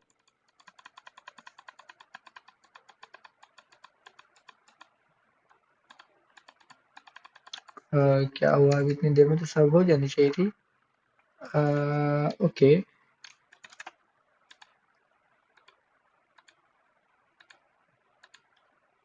ये 429 टू मेनी रिक्वेस्ट। अच्छा जी, अब जरा गौर से देखो, ये रेट लिमिट पॉलिसी देख रहे हो, जी सर। पढ़ो, ये आगे क्या लिखा हुआ है, 10 10 डब्ल्यू इक्वल टू 60।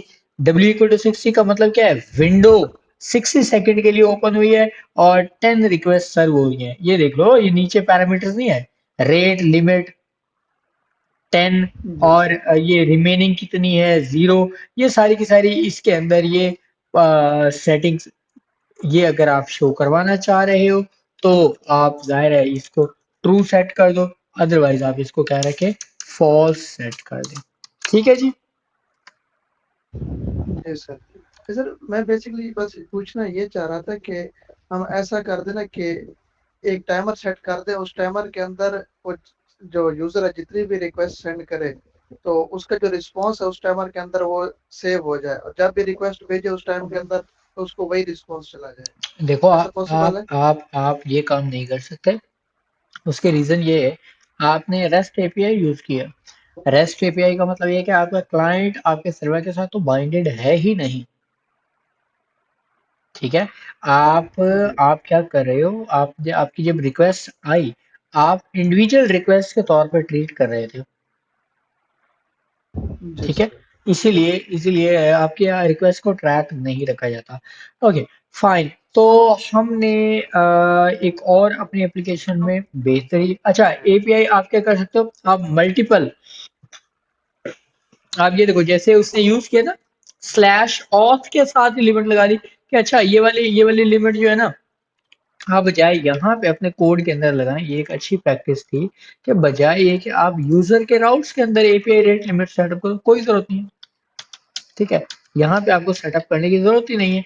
आप क्या करो, यही वाला जो एपीआई रेट लिमिट है, ये आप अपनी मेन एप्लीकेशन के अंदर यूज कर लो। कहाँ भला, सर्वर के अंदर जहाँ पे आपने index.js रखा हुआ है, इसी के अंदर आप यहाँ पे क्या कर लें, इंपोर्ट करें। मैंने कहा जी इंपोर्ट, जाहिर है इंपोर्ट आप यहाँ पे क्या करोगे, यहाँ से एक फोल्डर अंदर जाना है मिडलवेयर के अंदर, और एपीआई रेट लिमिट। अब आप क्या कर सकते हो, यहाँ पे बता सकते हो कि अच्छा ये जो ऑथ वाला है ना, इस ऑथ वाले के ऊपर ये वाली रेट लिमिट लगा दो बस। तो क्या होगा, ऑथ के जितने भी राउट्स होंगे, उन सारे राउट्स के ऊपर आपने क्या किया, एपीआई रेट लिमिट सेट कर दिया। ठीक है, जी सर। ओके। सर मेरा एक क्वेश्चन है एक इधर। मिनट जी, एक मिनट, अभी के लिए मुझे जरा इसको टेस्ट करने दें। और मैं इसको 1 मिनट और 1 मिनट के अंदर मैं कहता हूँ सिर्फ और सिर्फ 5 रिक्वेस्ट सर्व हो बस। ठीक है जी, और 1 2 3 4 5 एंड 6। ठीक है, जी सर। ओके जी, अब पूछिए क्या पूछना चाह रहे हैं। अच्छा सर ये है कि अगर हमारी एप्लीकेशन है तो उसमें यूजर ने लॉगिन की है एप्लीकेशन को, हम्म। तो 10 मिनट तक कोई एक्टिविटी नहीं की हम्म। ऐप के अंदर, हाँ जी। तो 10 मिनट के बाद वो ऑटोमेटिकली लॉग आउट हो जाए, इस तरह पॉसिबल है? Okay, that's a good question. अब बात यहाँ पे ये आप क्वेश्चन होल्ड रखिए अभी। आपको मैं एक छोटा सा टू डू देता हूँ। आप इस एपीआई को एटलीस्ट कंज्यूम करना तो देखिए ना, अपनी अपने रिएक्ट ऐप के अंदर कंज्यूम कीजिए। आप को फिर ये मजेदार एक क्वेश्चन है ये वाला। इस चीज को फिर आप अगर एड्रेस कर रहे होंगे तो ज्यादा बेहतर तरीके से आप समझ पाओगे। ठीक है। जी सर जी। अभी के लिए मैं आपको बता दूं, लेकिन इससे क्या होगा कि आप उतनी क्लैरिटी नहीं आएगी। ठीक है, इसलिए it would be a good question. मैं चाह रहा हूँ कि इसको हम प्रॉपरली एड्रेस करें, प्रॉपरली इसको इस चीज को हैंडल करें। सो इस इसके लिए मैं कहता हूँ आप इस एपीआई को कंज्यूम करो, प्रॉपर साइन अप करवाएं, लॉगिन करवाएं, पासवर्ड चेंज करवाएं। जाहिर है टोकन आपका, अब आप टोकन यहाँ पे क्वेश्चन होगा कि आपका टोकन कहाँ रहेगा, टोकन को कैसे सेटअप करोगे, टोकन को रिएक्ट ऐप में कहाँ स्टोर करोगे। ठीक है। अब अगेन एक ये बात, और दूसरी बात ये कि वो टोकन आप, अब जब आप ये आपने पोस्टमैन के ऊपर तो देख लिया कि आप ऑथराइजेशन के अंदर बेयरर टोकन के अंदर आप यहाँ से सेंड कर रहे हो, ये आपका बैकएंड है, बैकएंड तो इस तरह से रिसीव कर रहा है। फ्रंट एंड के अंदर आप कैसे कैसे टोकन सेंड करोगे। ठीक है। जी सर ओके, जी तो सर। अगर मैं अभी के लिए, अगर मैं पोस्ट की रिक्वेस्ट की बात करूं, यानी कि यूजर के रजिस्ट्रेशन, सॉरी, हाँ ये यूजर में हो और यूजर की पोस्ट रिक्वेस्ट के ऊपर, तो जाहिर है इसके अंदर तो इसे मिरर टोकन नहीं चाहिए ना। जो पोस्ट रिक्वेस्ट है रजिस्टर वाली, उसमें तो उसे टोकन नहीं चाहिए ना। तो इसने कहा ठीक है जी, उसे user email with this exist fine. तो ये तो आपकी नॉर्मल रिक्वेस्ट है, पोस्ट रिक्वेस्ट है, ये आप पोस्ट रिक्वेस्ट चला लोगे। ओके। जब आप लॉगिन की रिक्वेस्ट चलाओगे, ये भी ऑर्डिनरी पोस्ट रिक्वेस्ट है, आपने चला ली। जब आप ये रिक्वेस्ट चलाओगे, इसका ये जो रिस्पॉन्स आया है, ये रिस्पॉन्स के अंदर से आपने टोकन निकाल लिया। अब ये टोकन आपने अपनी एप्लीकेशन के अंदर रखना है। ओके, कहाँ रखोगे? दैट्स अ इम्पोर्टेंट क्वेश्चन कि रिएक्ट ऐप के अंदर टोकन कहाँ रखना चाहिए। ओके, सो चलते हैं इस वाले पार्ट को भी डिस्कस कर लेते हैं। Now we are gonna discuss about React app. Okay, तो रिएक्ट ऐप के अंदर एज्यूम कीजिए आपके पास डिफरेंट कंपोनेंट्स हैं। जी, ऐसा ही जी होगा। सर जी सर। ओके, तो आपको टोकन कहाँ रखना है? आपको एज्यूम कीजिए, ये वाली आप क्या कर रहे हो, आप करवा रहे हो, ये आपका कंपोनेंट है डिलीट प्रोडक्ट का, इसमें भी आपको टोकन पास करना होगा। ओके, ये आपके पास एज्यूम कर लो जी क्रिएट प्रोडक्ट का है, इसमें भी टोकन आपको पास करना है। ये आपके पास कंपोनेंट है जिसमें यूजर क्या कर रहा है, अपना पासवर्ड चेंज कर रहा है, इसमें भी टोकन पास करना है। अब अगर आपने लॉगिन, एज्यूम करो जैसे आपके पास एक लॉगिन का कंपोनेंट है। ठीक है, आपके पास जो पहला कंपोनेंट है वो लॉगिन का कंपोनेंट है। ठीक है, मैं इसको छोटा कर लेता हूँ। तो आपने लोग, ये जो आपका पहला कंपोनेंट था लॉगिन का, आपने जब रिक्वेस्ट की तो आपके पास कहाँ, जो आपका रिस्पॉन्स आएगा वो किस में आएगा, लॉगिन वाले कंपोनेंट में ही आएगा ना। ठीक है। जी सर। तो अब आपको जो चीज समझनी है, सबसे पहले आपने क्या किया, आपने लॉगिन करवाया। ठीक है जी, आपने जैसे ही लॉगिन करवाया, लॉगिन करवाने के बाद दरअसल आपको टोकन उठाना है, किसी न किसी ग्लोबल, किसी न किसी ग्लोबल जगह पे आपको टोकन रख लेना है बस। अब वो ग्लोबल लोकेशन क्या हो सकती है? That's an important question. ये ग्लोबल स्टोरेज क्या होगी? जब आपने क्या किया था कि जी आपने यहाँ से जब आपने लॉगिन की रिक्वेस्ट की, लॉगिन हुआ, आपने टोकन यहाँ पे राइट करवा दिया। अब यहाँ से टोकन आपका चेंज पासवर्ड वाला भी कंज्यूम कर रहा है, ये आपका क्रिएट वाला भी कंज्यूम कर रहा है, डिलीट वाला भी कंज्यूम कर रहा है। तो इस चीज को कैसे हैंडल करते हैं, उस चीज को समझ लीजिए। रिएक्ट ऐप के अंदर टोकन स्टोर करने के कुछ ऑप्शंस हैं आपके पास, और वो क्या है? पहला ऑप्शन लोकल स्टोरेज। ठीक है, क्या करो जी, लोकल स्टोरेज के अंदर टोकन रीड कर लो और राइट कर लो। ओके। दूसरा ऑप्शन है जी आपके पास कॉन्टैक्ट्स एपीआई। ठीक है जी। तीसरा ऑप्शन है जी रीडक्स टूलकिट। ठीक है। जी सर। ओके, अब हर एक के अपने अपने बल्कि और भी ऑप्शंस हैं आपके पास। कुकीज। ठीक है। अब अपने अपने प्रोज एंड कॉन्स की बात करते हैं। लोकल स्टोरेज ये वल्नरेबल होगा। ठीक है, लोकल स्टोरेज आप यू कैन यूज, लेकिन ये वल्नरेबल होगा। यहाँ से टोकन इजीली स्टील कर सकते हैं।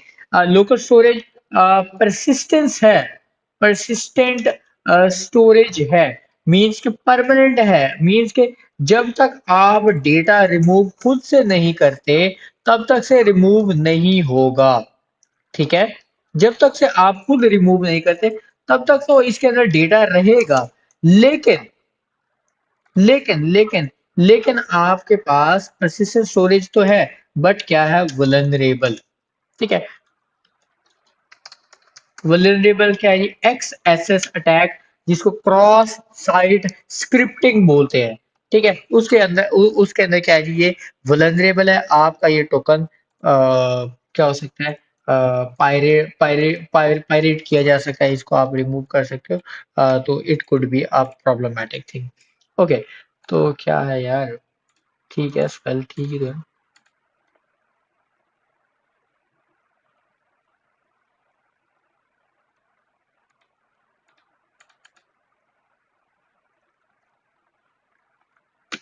ओके, अच्छा ठीक है, ओके, फाइन। तो but vulnerable to access. Okay, context API. Context API का जो इम्पोर्टेंट प्रॉब्लम है वो ये क्या है, नॉन परसिस्टेंट स्टोरेज है। क्या होगा भाई, कॉन्टेक्स्ट एपीआई का आपको पता ही होना चाहिए, ग्लोबल तो है। ठीक है, ग्लोबल है, ये ग्लोबल स्टोरेज है, ग्लोबल स्टोरेज। ठीक है, मीन्स और global storage but in memory. ठीक है, यह सारा मेमोरी मेमोरी के अंदर रहेगी। और इसका मतलब क्या है, ये नॉन परसिस्टेंट होगी, यानी परमानेंट नहीं होगी। जैसे ही रिफ्रेश करोगे जाहिर है वो डेटा खत्म हो जाएगा। ठीक है, Redux toolkit, again Redux toolkit एक अच्छा ऑप्शन है। आपके पास क्या है, ग्लोबल स्टोरेज है, और इसके साथ आप परसिस्टेंस भी यूज कर सकते हो। ठीक है, बट बट कम्प्लेक्स। ठीक है, लिटिल बिट मोर कम्प्लेक्स है। ठीक है जी। कुकीज। अब कुकीज आपके पास जो है, यहाँ पे आपके पास ऑप्शन है। कुकीज आपके पास अगेन यू कैन यूज, ये ग्लोबल है। ठीक है जी। और लेस आपके पास क्या है जी, ये लेस वल्नरेबल है। ठीक है जी। और आप आप you can use H T T P cookies only, आप ये भी यूज कर सकते हो। ठीक है, और अगेन इसका भी एक छोटा सा ड्रॉबैक है, तो वो डिस्कस करेंगे। सो एटलीस्ट आपके पास ये चार ऑप्शंस हैं कि आप जब भी अभी टोकन को अपने पास रिएक्ट में स्टोर करना चाहोगे, तो रिएक्ट के लिए एटलीस्ट ये आपके पास चार ऑप्शन है। ठीक है जी। सर इन चारों में से फास्ट और सिक्योर कौन सा है, देखिए अगर एक अगर चूज करना हो देखिए तो? रिडक्स टूलकिट बेस्ट है। ठीक है, लेकिन लेकिन उसका बॉयलर प्लेट कोड है, उसकी कम्प्लेक्सिटी है, और इतनी, अगर जैसे आप एक मिनिमलिस्ट एप्लीकेशन बना रहे हो, एक ब्लॉग टाइप के एप्लीकेशन बना रहे हो, अगर आप एक छोटा सा कोई सेटअप करें, उसके अंदर रिडक्स टूलकिट को इम्प्लीमेंट करना, it would not be a good option. ठीक है, सो अच्छा सर, इसमें एक वो ऑप्शन रेडिस का भी है ना, उसके अंदर भी हम अपना डाटा स्टोर कर सकते कर हैं? सकते हैं। देखिए रेडिस, रेडिस। अब रेडिस को अगेन, रेडिस भी तो समझने के लिए, समझाने के लिए आपको देखना होगा ना। तो अगेन उसके ऊपर भी बात की जा सकती है, लेकिन अभी के लिए हम रिएक्ट वाले पार्ट के अंदर, अपनी एप्लीकेशन के अंदर बात कर रहे हैं। तो पहला ऑप्शन, और option number one is the worst case. जब आप सिर्फ टेस्ट करना चाह रहे हैं, जब आप सिर्फ देखना चाह रहे हैं, तो आप उसको यूज कर सकते हो। बेसिकली ये दो ही लाइनों का काम होता है कि जी आपने लोकल स्टोरेज के अंदर आपने क्या करना है, राइट कर लेना है और वहां से डेटा रीड कर लेना है। कॉन्टैक्ट एपीआई थोड़ा सा ज्यादा बेहतर अच्छा ऑप्शन है, लेकिन नॉन परसिस्टेंट परसिस्टेंट होती है, तो वो उसके लिए आपको कुछ और अल्टरनेटिव देखना पड़ेगा। इस सब में कुकीज एक बेटर ऑप्शन है, आप लोग कुकीज यूज कर सकते हो। अगेन आप इसमें से जो मर्जी ऑप्शन अडॉप्ट करें आप कर लीजिएगा। Fine. The last thing that I just want to share कि टोकन आपने किसी भी एक जगह पे रख लिया, ठीक है, वो टोकन रखने के बाद रीड करना it's not a big deal. For example अगर मैं लोकल स्टोरेज की बात कर लेता हूँ, let's assume local storage JavaScript, ठीक है, दो ही लाइनें हैं और ये प्योर जावास्क्रिप्ट का काम है। बस आपने यही लिखना है, local storage dot set item, ये आपने यहाँ पे रख दिया, टोकन नाम रख दिया, और इधर आपने अपना उसमें से टोकन अपने उस वाले ऑब्जेक्ट में से उठा के डेटा राइट करवा दिया, बस ये आपका डेटा सेट हो गया। और जब आपका डेटा लोकल स्टोरेज में सेट हो जाएगा तो आप देखो इंस्पेक्ट में जाइए और यहाँ पे नेटवर्क सॉरी नेटवर्क टैब नहीं, बल्कि यहाँ पे मेमोरी टैब, उप्स, क्या क्या मिस कर रहा हूँ मैं, performance no, application sorry application application tab के अंदर आओ, तो ये जो लोकल स्टोरेज है यहाँ पे आपको डिटेल्स मिलेगी, यहाँ पे आपको वो टोकन मिलेगा जो भी आपने रखवाया होगा, ठीक है। फॉर एग्जांपल अगर मैं इस केस में ओपन करूं तो यहाँ पे आप जाओगे एप्लीकेशन में और ये देखो ये लोकल स्टोरेज में ये डेटा इस तरह से, ये देख लो यहाँ पे की लिखा हुआ आएगा और ये आगे वैल्यू होगी, ठीक है। इस तरह से ये देखो इन्होंने भी लोकल स्टोरेज पे डेटा रखा हुआ है, लेकिन नॉर्मली लोकल स्टोरेज के अंदर हम वो डेटा रखते हैं जो हमारा रिस्क पर ना हो, जो हमारा डेटा सेंसिटिव ना हो, ठीक है। अब देखो ये इसमें कुछ मार्केटिंग पर्पज के लिए कुछ ना कुछ डिटेल्स तो रखी होगी, ठीक है, तो ये लोकल स्टोरेज के ऊपर डेटा जरूर रख सकते हो, ऐसा नहीं कि बिल्कुल भी नहीं। लेकिन अब ये जैसे एडवर्टीजमेंट के लिए गूगल एड्स के लिए इस टाइप की कुछ चीजें रखी हुई हैं, लेकिन आपने टोकन्स वाला अगेन आप टेस्टिंग के लिए रख सकते हो।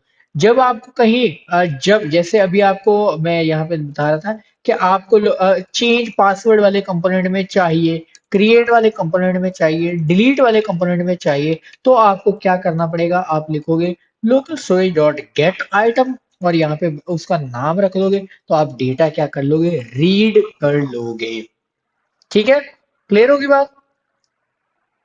जी सर। Okay, fine. अच्छा सर, इसमें एक क्वेश्चन था मेरा, ये सारी क्लाइंट साइड पे होती हैं? क्या? ऑब्वियसली, आप चारों चीजें? आप टोकन क्लाइंट साइड पे अपने रिएक्ट ऐप में रखोगे, वहीं से सेंड करोगे। और और इसको अगर हम सर्वर सर्वर साइड पे नहीं कोई चीज, सेशन वगैरह जैसे हम क्रिएट कर लेते हैं, एग्जैक्टली, वहां नहीं रख सकते? That's again valid question. एक बहुत अच्छा सवाल है कि क्या हमें सर्वर साइड के ऊपर नहीं मैनेज कर लेना चाहिए। uh, ये है कंसेप्चुअल। हमने रेस्ट एपीआई बनाना स्टार्ट की थी, हमने कहा था हम स्टेटलेस चलेंगे, हम सर्वर साइड के ऊपर स्टेट मेंटेन ही नहीं करेंगे,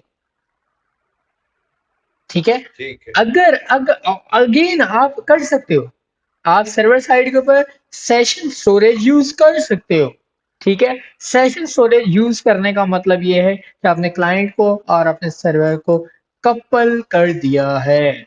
और अगेन ये जो HTTP कुकीज है ये भी यही काम करती हैं कि आप ये आपकी कुकी सिक्योर हो जाएगी, लेकिन आपका जो बैकएंड है वो आपका टाइटली कपल्ड हो जाएगा फ्रंट एंड के साथ, वो एपीआई के तौर में सर्व नहीं कर रहा होगा। आई मीन एपीआई जरूर होगी, लेकिन आप उसे उस एक फ्रंट एंड के साथ तो यूज कर सकते हो, लेकिन किसी और फ्रंट एंड के साथ यूज नहीं कर पाएंगे, ठीक है। ठीक है। ठीक। तो वो जाहिर है उस चीज को फिर कैसे टैकल करना है, अगेन वो हमारे पास एक अलग ही डिबेट है, उसको भी देखेंगे कि कुकीज को किस तरह एटलीस्ट आप लोकल स्टोरेज, कॉन्टैक्ट्स ठीक। एपीआई और कुकीज ये तीन मेथड तो ट्राई कीजिए ना। एक ही एप्लीकेशन सेटअप कर ले और उसके बाद उसके अंदर तीन अलग अलग रेपो बना लें, एक लोकल स्टोरेज को यूजर, ये कॉन्टैक्ट्स एपीआई को, एक कुकीज को, तो आपको प्रैक्टिस का आइडिया हो जाएगा। ओके।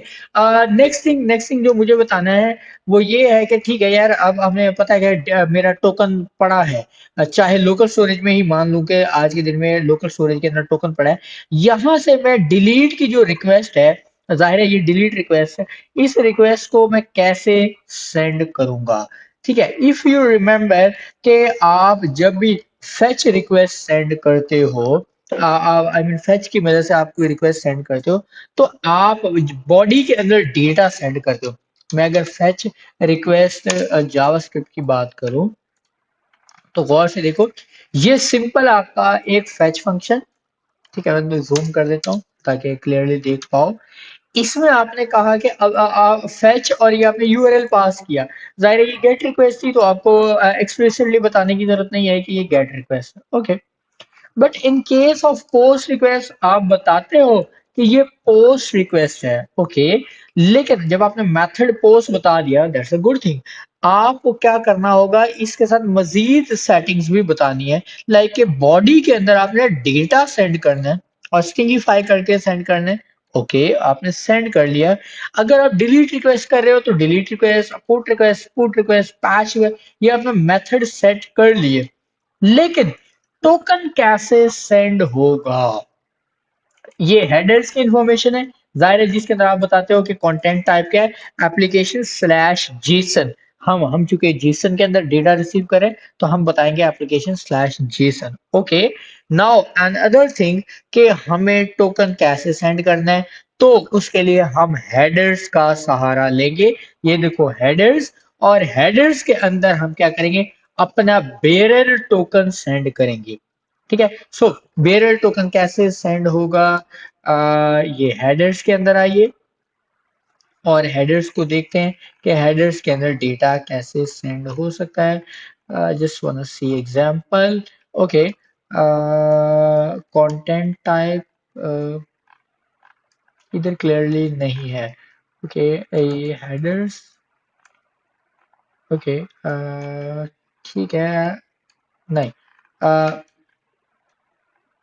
ये सब मैन्युअली एक एक हेडर को मॉडिफाई करना, नहीं, तो हम इसको इजीएस्ट वे में देखें। Okay, fetch API with headers, header के साथ आप सिंपल लिखो, आप लिखो बेरर टोकन, बस इजीएस्ट वे यही है कि जी बेरर टोकन के साथ आपने कैसे रिक्वेस्ट सेंड करनी है। सेम थिंग ये हेडर के अंदर ही टोकन सेंड करते हैं, लाइक दिस। हेडर, आप न्यू हेडर सेट कर रहे हो और इसके अंदर आपने कहा ऑथराइजेशन। ऑथराइजेशन के अंदर आप यहाँ पे बताओगे बेरर स्पेस और यहाँ पे आप अपना टोकन पास कर दोगे। ठीक है, अगर आप यू देखना चाहो, ये ठीक है, ये खैर ओरिजिन और ये कंटेंट टाइप एक्सेप्ट, ये हेडर के ऑप्शन ही है।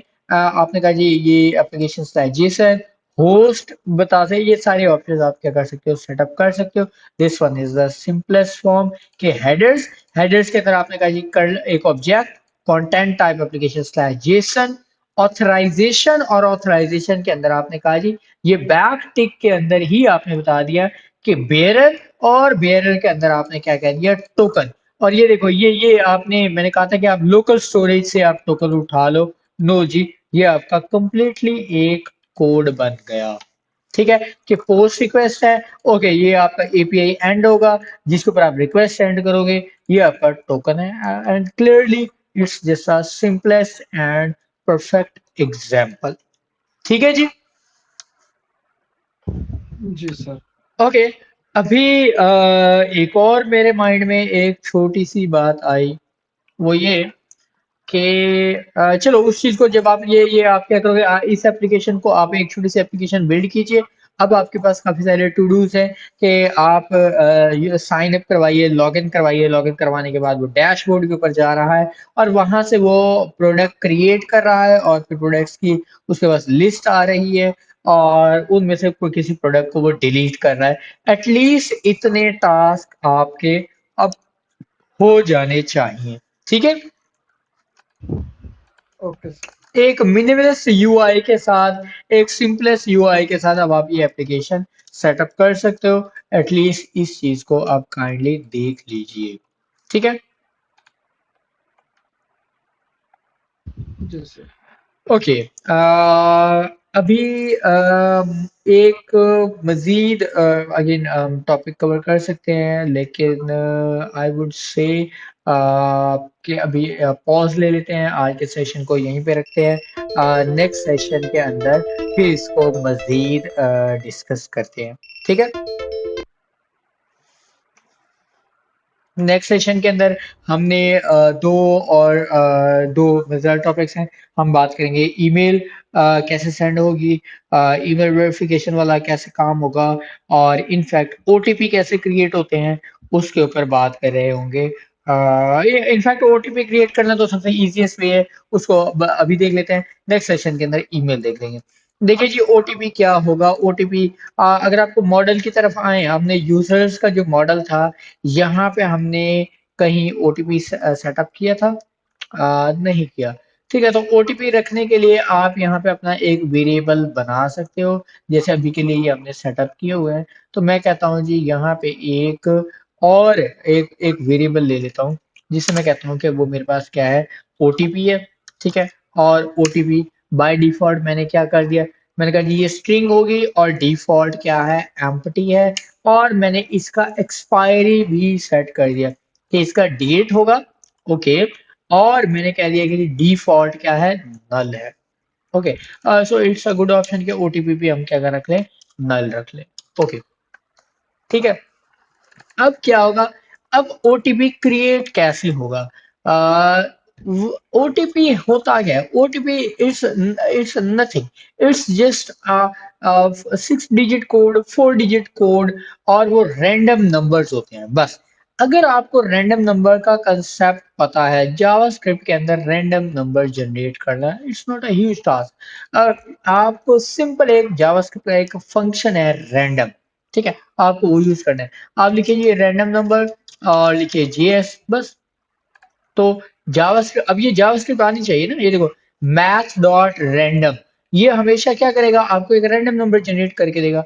आप जाइए इंस्पेक्ट कीजिए, इंस्पेक्ट के अंदर मैं कंसोल, और मैं इधर ही लिखता हूँ, ये देखो। ठीक है। अब ये एक रैंडम नंबर जनरेट हो रहा है। ठीक है। ये इसको अब आप क्या कर लें, मल्टीप्लाई कर लें। लेट्स से मैं कैसे कहता हूँ, मल्टीप्लाई कर दो 100 से, तो ये देखो ये 65 जनरेट हो गया। अगर आप इसे क्या करो, 10 से मल्टीप्लाई करते हो, और तो ये आपका एक डिजिट क्रिएट होना स्टार्ट हो गया है। अब आपको एक और फंक्शन देखना है, मैथ, और मैथ डॉट आपके पास, सॉरी, मैथ इसी के साथ मैं लिख देता हूँ, मैथ डॉट फ्लोर फंक्शन है। ठीक है। फ्लोर फंक्शन क्या करेगा, इसको स्मॉल में यूं समझ लीजिए, जो राउंड ऑफ कर देगा। ठीक है। तो मैं कहता हूँ कि अगेन आप क्या करो, मैथ के साथ आप क्या कर लो जी, आप रैंडम फंक्शन कॉल कर लो, ये लो जी। ठीक है। अब क्या होगा कि रैंडम, आप वैल्यू क्रिएट करोगे, आपने उसको 10 से मल्टीप्लाई किया और उसका फ्लोर वैल्यू ले ली, तो ओके, ये डबल डिजिट में चली गई, और सॉरी मैंने 100 से मल्टीप्लाई कर दी, ये लो 96182 रैंडम नंबर जनरेट हो गया। ठीक है। ये एक एक डिजिट रैंडम जनरेट हो गया। तो आपने क्या किया जी, आपने 6 रैंडम डिजिट्स जनरेट कर ले, उनको पैड कर लें, उनको साथ में ज्वाइन कर लें, उनकी एक स्ट्रिंग बना लें, बस खत्म बात। ठीक है। इतनी सी बात थी। तो अगर आप इंटरनेट पे भी लिखिए 6 डिजिट कोड और जावास्क्रिप्ट, तो लीजिए, ये देख लो, ये आज का प्रॉब्लम नहीं है। This question was asked 11 years ago on Stack Overflow, and now you can see here a simple function. वही वही, it's not a different thing. अभी जो हमने यूज किया मैथ डॉट फ्लोर, उसने क्या किया, मैथ डॉट रैंडम एक नंबर लिया, उसको इससे मल्टीप्लाई किया और इसके अंदर ये ऐड कर दिया, और बस। अगर मैं यही एक सिंगल लाइन यहाँ से कॉपी करूँ और यहाँ पे अपने उसी इंस्पेक्ट के अंदर, जहाँ पे भी हम ट्राई कर रहे थे, और उस इंस्पेक्ट के अंदर यहाँ पे मैं कंसोल के ऊपर हिट करूँ, लीजिए, ये आपका कंप्लीट 6 डिजिट का कोड जो है, ये आपके पास क्या है, 6 डिजिट का कोड जनरेट हो रहा है, एंड दैट्स ऑल। ठीक है। जी सर। अब अगेन अगर आपको अगेन यहाँ पे आपके पास कई सोल्यूशन, अगर आपको 4 डिजिट का चाहिए, अगर आप ये सारी की सारी अगेन आप बना सकते हो कि ये देखो जैसे इसने एक जनरेट फंक्शन बना दिया, 2 पास किया तो ये 2 डिजिट्स का बनाएगा, इसने कहा 3 पास किया तो 3 डिजिट्स का बनाएगा, ये 9 3 तो देखो उसने क्या किया जी 9 डिजिट्स का, लेकिन 3 3 के पेयर के साथ बना दिया, और ये दरम्यान में सेपरेटर देना है तो ये सेपरेटर दे दिया। तो इसने बहुत ही एक कह लीजिए कि एक अच्छा फंक्शन ये बना दिया। इस फंक्शन को यूज कर लो, इसे मजीद बेहतर बना सकते हो। So there are lot of things that could be use. सबसे इजीएस्ट ये सिंगल लाइन है, सिंगल लाइनर फंक्शन है, और बस इसकी वजह से आप क्या कर सकते हो, अपना एक ओटीपी जनरेट कर सकते हो। अब अगर आप अपने उस मॉडल में अपने यूजर्स के कंट्रोलर फंक्शन में जाएं, और जहां पे आप साइन अप करवा रहे थे, लीजिए, तो आपने कहा जी यूजर एग्जिस्ट कर रहा है, फाइन, वो ढूंढ लिया, यहाँ पे आपने पासवर्ड है, आपने हैश क्रिएट कर ली। अब यहाँ पे हैश क्रिएट करने के बाद द ओनली वन थिंग जो आपको क्रिएट करनी है, आपकी कॉस्ट ओटीपी इक्वल टू, और लो जी आपका ओटीपी जनरेट हो गया, आपने ओटीपी एक्सपायरी सेटअप कर लिया, और यही चीजें अब आप यहाँ पे पास कर दो बस। लो जी ओटीपी और ओटीपी एक्सपायर, दोनों वो चीजें आपने सेटअप कर ली, ओटीपी पास कर दिया और ओटीपी एक्सपायरी भी। मॉडल में जाके एक दफा वेरीफाई कर लो कि आपने क्या रखा था। ये यूजर्स है, मॉडल ये यूजर्स का मॉडल है, ऑब्वियसली आपने ये सही सेटअप किया हुआ था। लीजिए हमने सेव कर दिया। अब आप देख लो ये एक्सपायरी, ये 10 मल्टीप्लाइड में 60 मल्टीप्लाइड में ये 10 मिनट्स का इसका एक्सपायरी टाइम सेट हो गया। ठीक है, लीजिए अब हम गए, अब हम क्या करते हैं, एक नया यूजर रजिस्टर करते हैं। ओके, अगर मैंने सेंड की रिक्वेस्ट, ये 400 bad request. Okay, let's do new thing, हम कहते हैं ब्रूस बैनर। ओके, और मैं कहता हूँ जी ये मेरा ब्रूस है, और पासवर्ड मैं इसको पासवर्ड ही रखता हूँ, और लीजिए सेंड कीजिए, and you can see here 201, और ये आपका डेटा। और अगर मोंगो डेटाबेस पे जाओ, जाहिर है ऑब्वियसली अभी आप सारे यूजर्स की लिस्ट अगर गेट करना चाहो तो यू कैन सी। और बाय द वे ये वाला देखो, ये टोकन 1 घंटे के लिए क्रिएट हुआ था, तो अभी के लिए ये बता रहा है JWT एक्सपायर्ड। ठीक है, जाहिर है ये JWT क्या है, एक्सपायर हो चुका है। तो अगर मैं अपने यूजर्स में जाऊं और यहाँ से मैं फाइंड करूं, तो यहाँ पे देखिए कि मेरे पास है ब्रूस बैनर क्रिएट हो चुका है, और उसका ओटीपी 882717 ओटीपी, और ये OTP expiry time, date and time भी आ रहा है। Now we can do an other thing, कि स्टेटस हमने क्या किया हुआ है, एक्टिव सेट किया हुआ है, which is not right thing, क्योंकि हम ओटीपी ले रहे हैं, तो जाहिर है हमें क्या करना चाहिए, इसका जो एक्टिव स्टेटस है वो वो हमें क्या सेट करना है, फॉल्स सेट करना है। हमने कहा एक्टिव क्या कर दो, फॉल्स सेट कर दो। तो अभी के लिए मैं जानबूझ के एज्यूम कर रहा हूँ कि यहाँ पे मैंने क्या रखा हुआ है, फॉल्स रखा हुआ है, ताकि ये मेरे लिए बेहतर हो जाए। लो जी मैंने फॉल्स, मेरे मेरे जब मैंने ये यूजर रजिस्टर किया, तो ये इसके अंदर क्या था, फॉल्स पड़ा हुआ था। अब आप लॉगिन की रिक्वेस्ट को भी मॉडिफाई कर सकते हो, कि लॉगिन के रिक्वेस्ट के अंदर आप चेक कर लो कि अगर यूजर क्या है, उसका एक्टिव स्टेटस क्या है, आप वो भी देख सकते हो। ठीक है, आपने कहा जी ईमेल और पासवर्ड, यहाँ पे देखिए आपने कहा जी यूजर लॉग इन सक्सेसफुली। इससे पहले जब ये टोकन क्रिएट करवा रहे थे, यहाँ पे आपने कहा कि जी ये पासवर्ड मैच हो गया है। अगर पासवर्ड मैच हो गया है, तो अब आप यहाँ पे चेक करो कि यूजर स्टेटस क्या है, अगर एक्टिव नहीं है। ठीक है, तो अगेन यहाँ पे हमने चूंकि स्ट्रिंग ली हुई है, सॉरी स्टेटस हमने क्या लिया हुआ था, स्टेटस हमने इसकी डेट टाइप स्ट्रिंग ली हुई है, which is not the right thing. ठीक है, तो हमें क्या करना चाहिए, इसका यहाँ पे मॉडल में, सॉरी, ठीक है, मॉडल के अंदर जाएं, अगर यूजर्स का जो मॉडल है, तो यहाँ पे स्टेटस देखिए, स्टेटस हमने क्या रखा, स्ट्रिंग। ठीक है, तो ओके फाइन है, हमने चूंकि स्टेटस रखा हुआ है, अगर आप इसे रखें इज एक्टिव, तो आप उसे ट्रू या फॉल्स डील कर सकते हो। सो आपका ये एक्टिव हो सकता है, इनएक्टिव हो सकता है, ये बैनिश्ड हो सकता है, डिलीटेड हो सकता है, इसका एक्टिव कुछ भी हो सकता है। तो इस पर्पज के लिए आप यहाँ पे चेक कर सकते हो अपने कोड बेस के अंदर, सॉरी हम यहाँ पे कंट्रोलर के अंदर, कि अगर यूजर डॉट इज इनएक्टिव है तो यहाँ से रिटर्न करवा दो कि यूजर आपका इनएक्टिव है, ठीक है।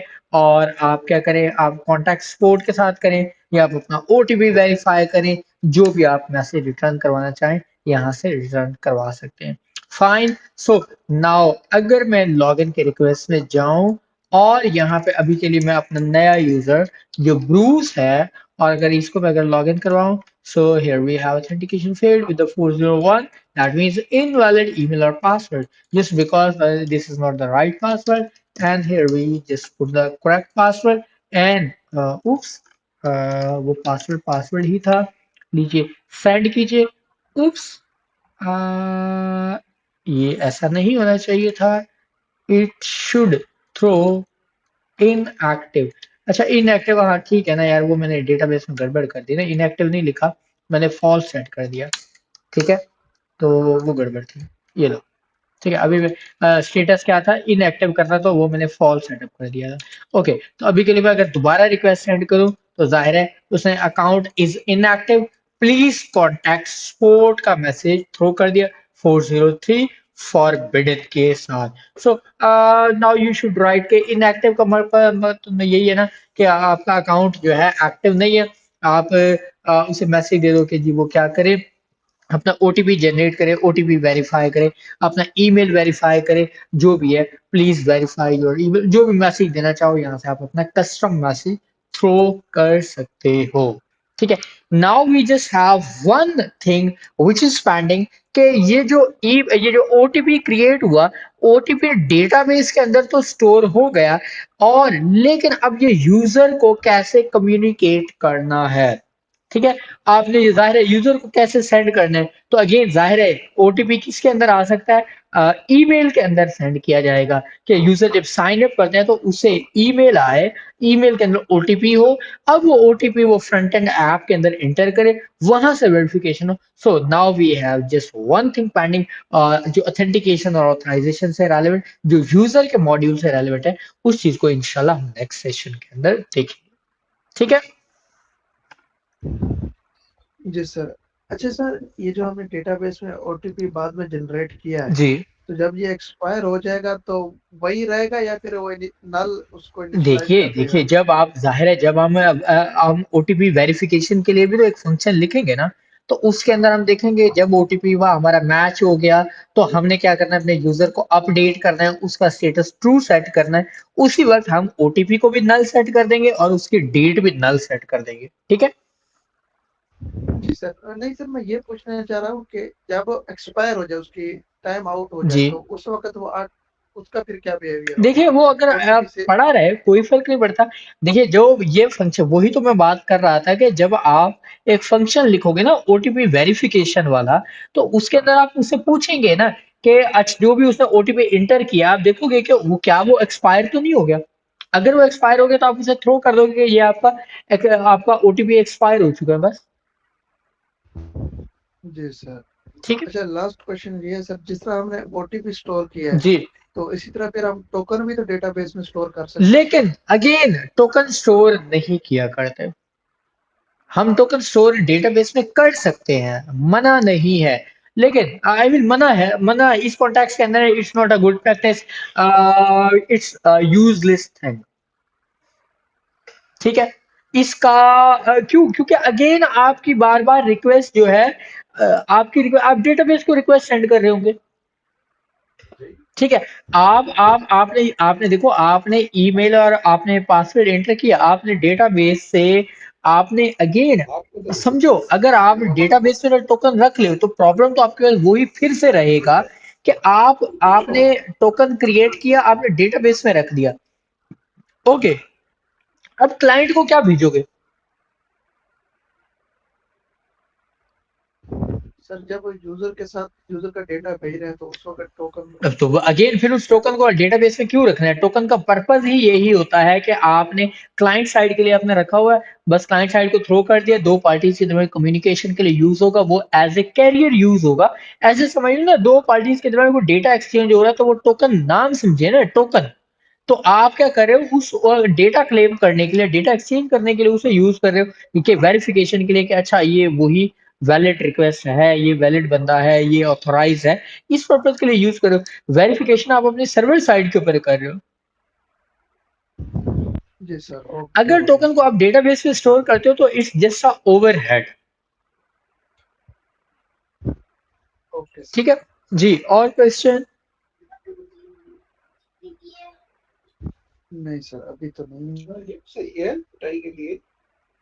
Okay guys, see you in next session. और नेक्स्ट सेशन से ऑनवर्ड हमारे ओके मजीद कॉम्प्लिकेटेड टॉपिक स्टार्ट हो रहे हैं, सो प्लीज बी प्रिपेयर्ड, इन चीज़ों के ऊपर काम कीजिए और मिलते हैं इंशाल्लाह नेक्स्ट सेशन के अंदर। अल्लाह हाफिज।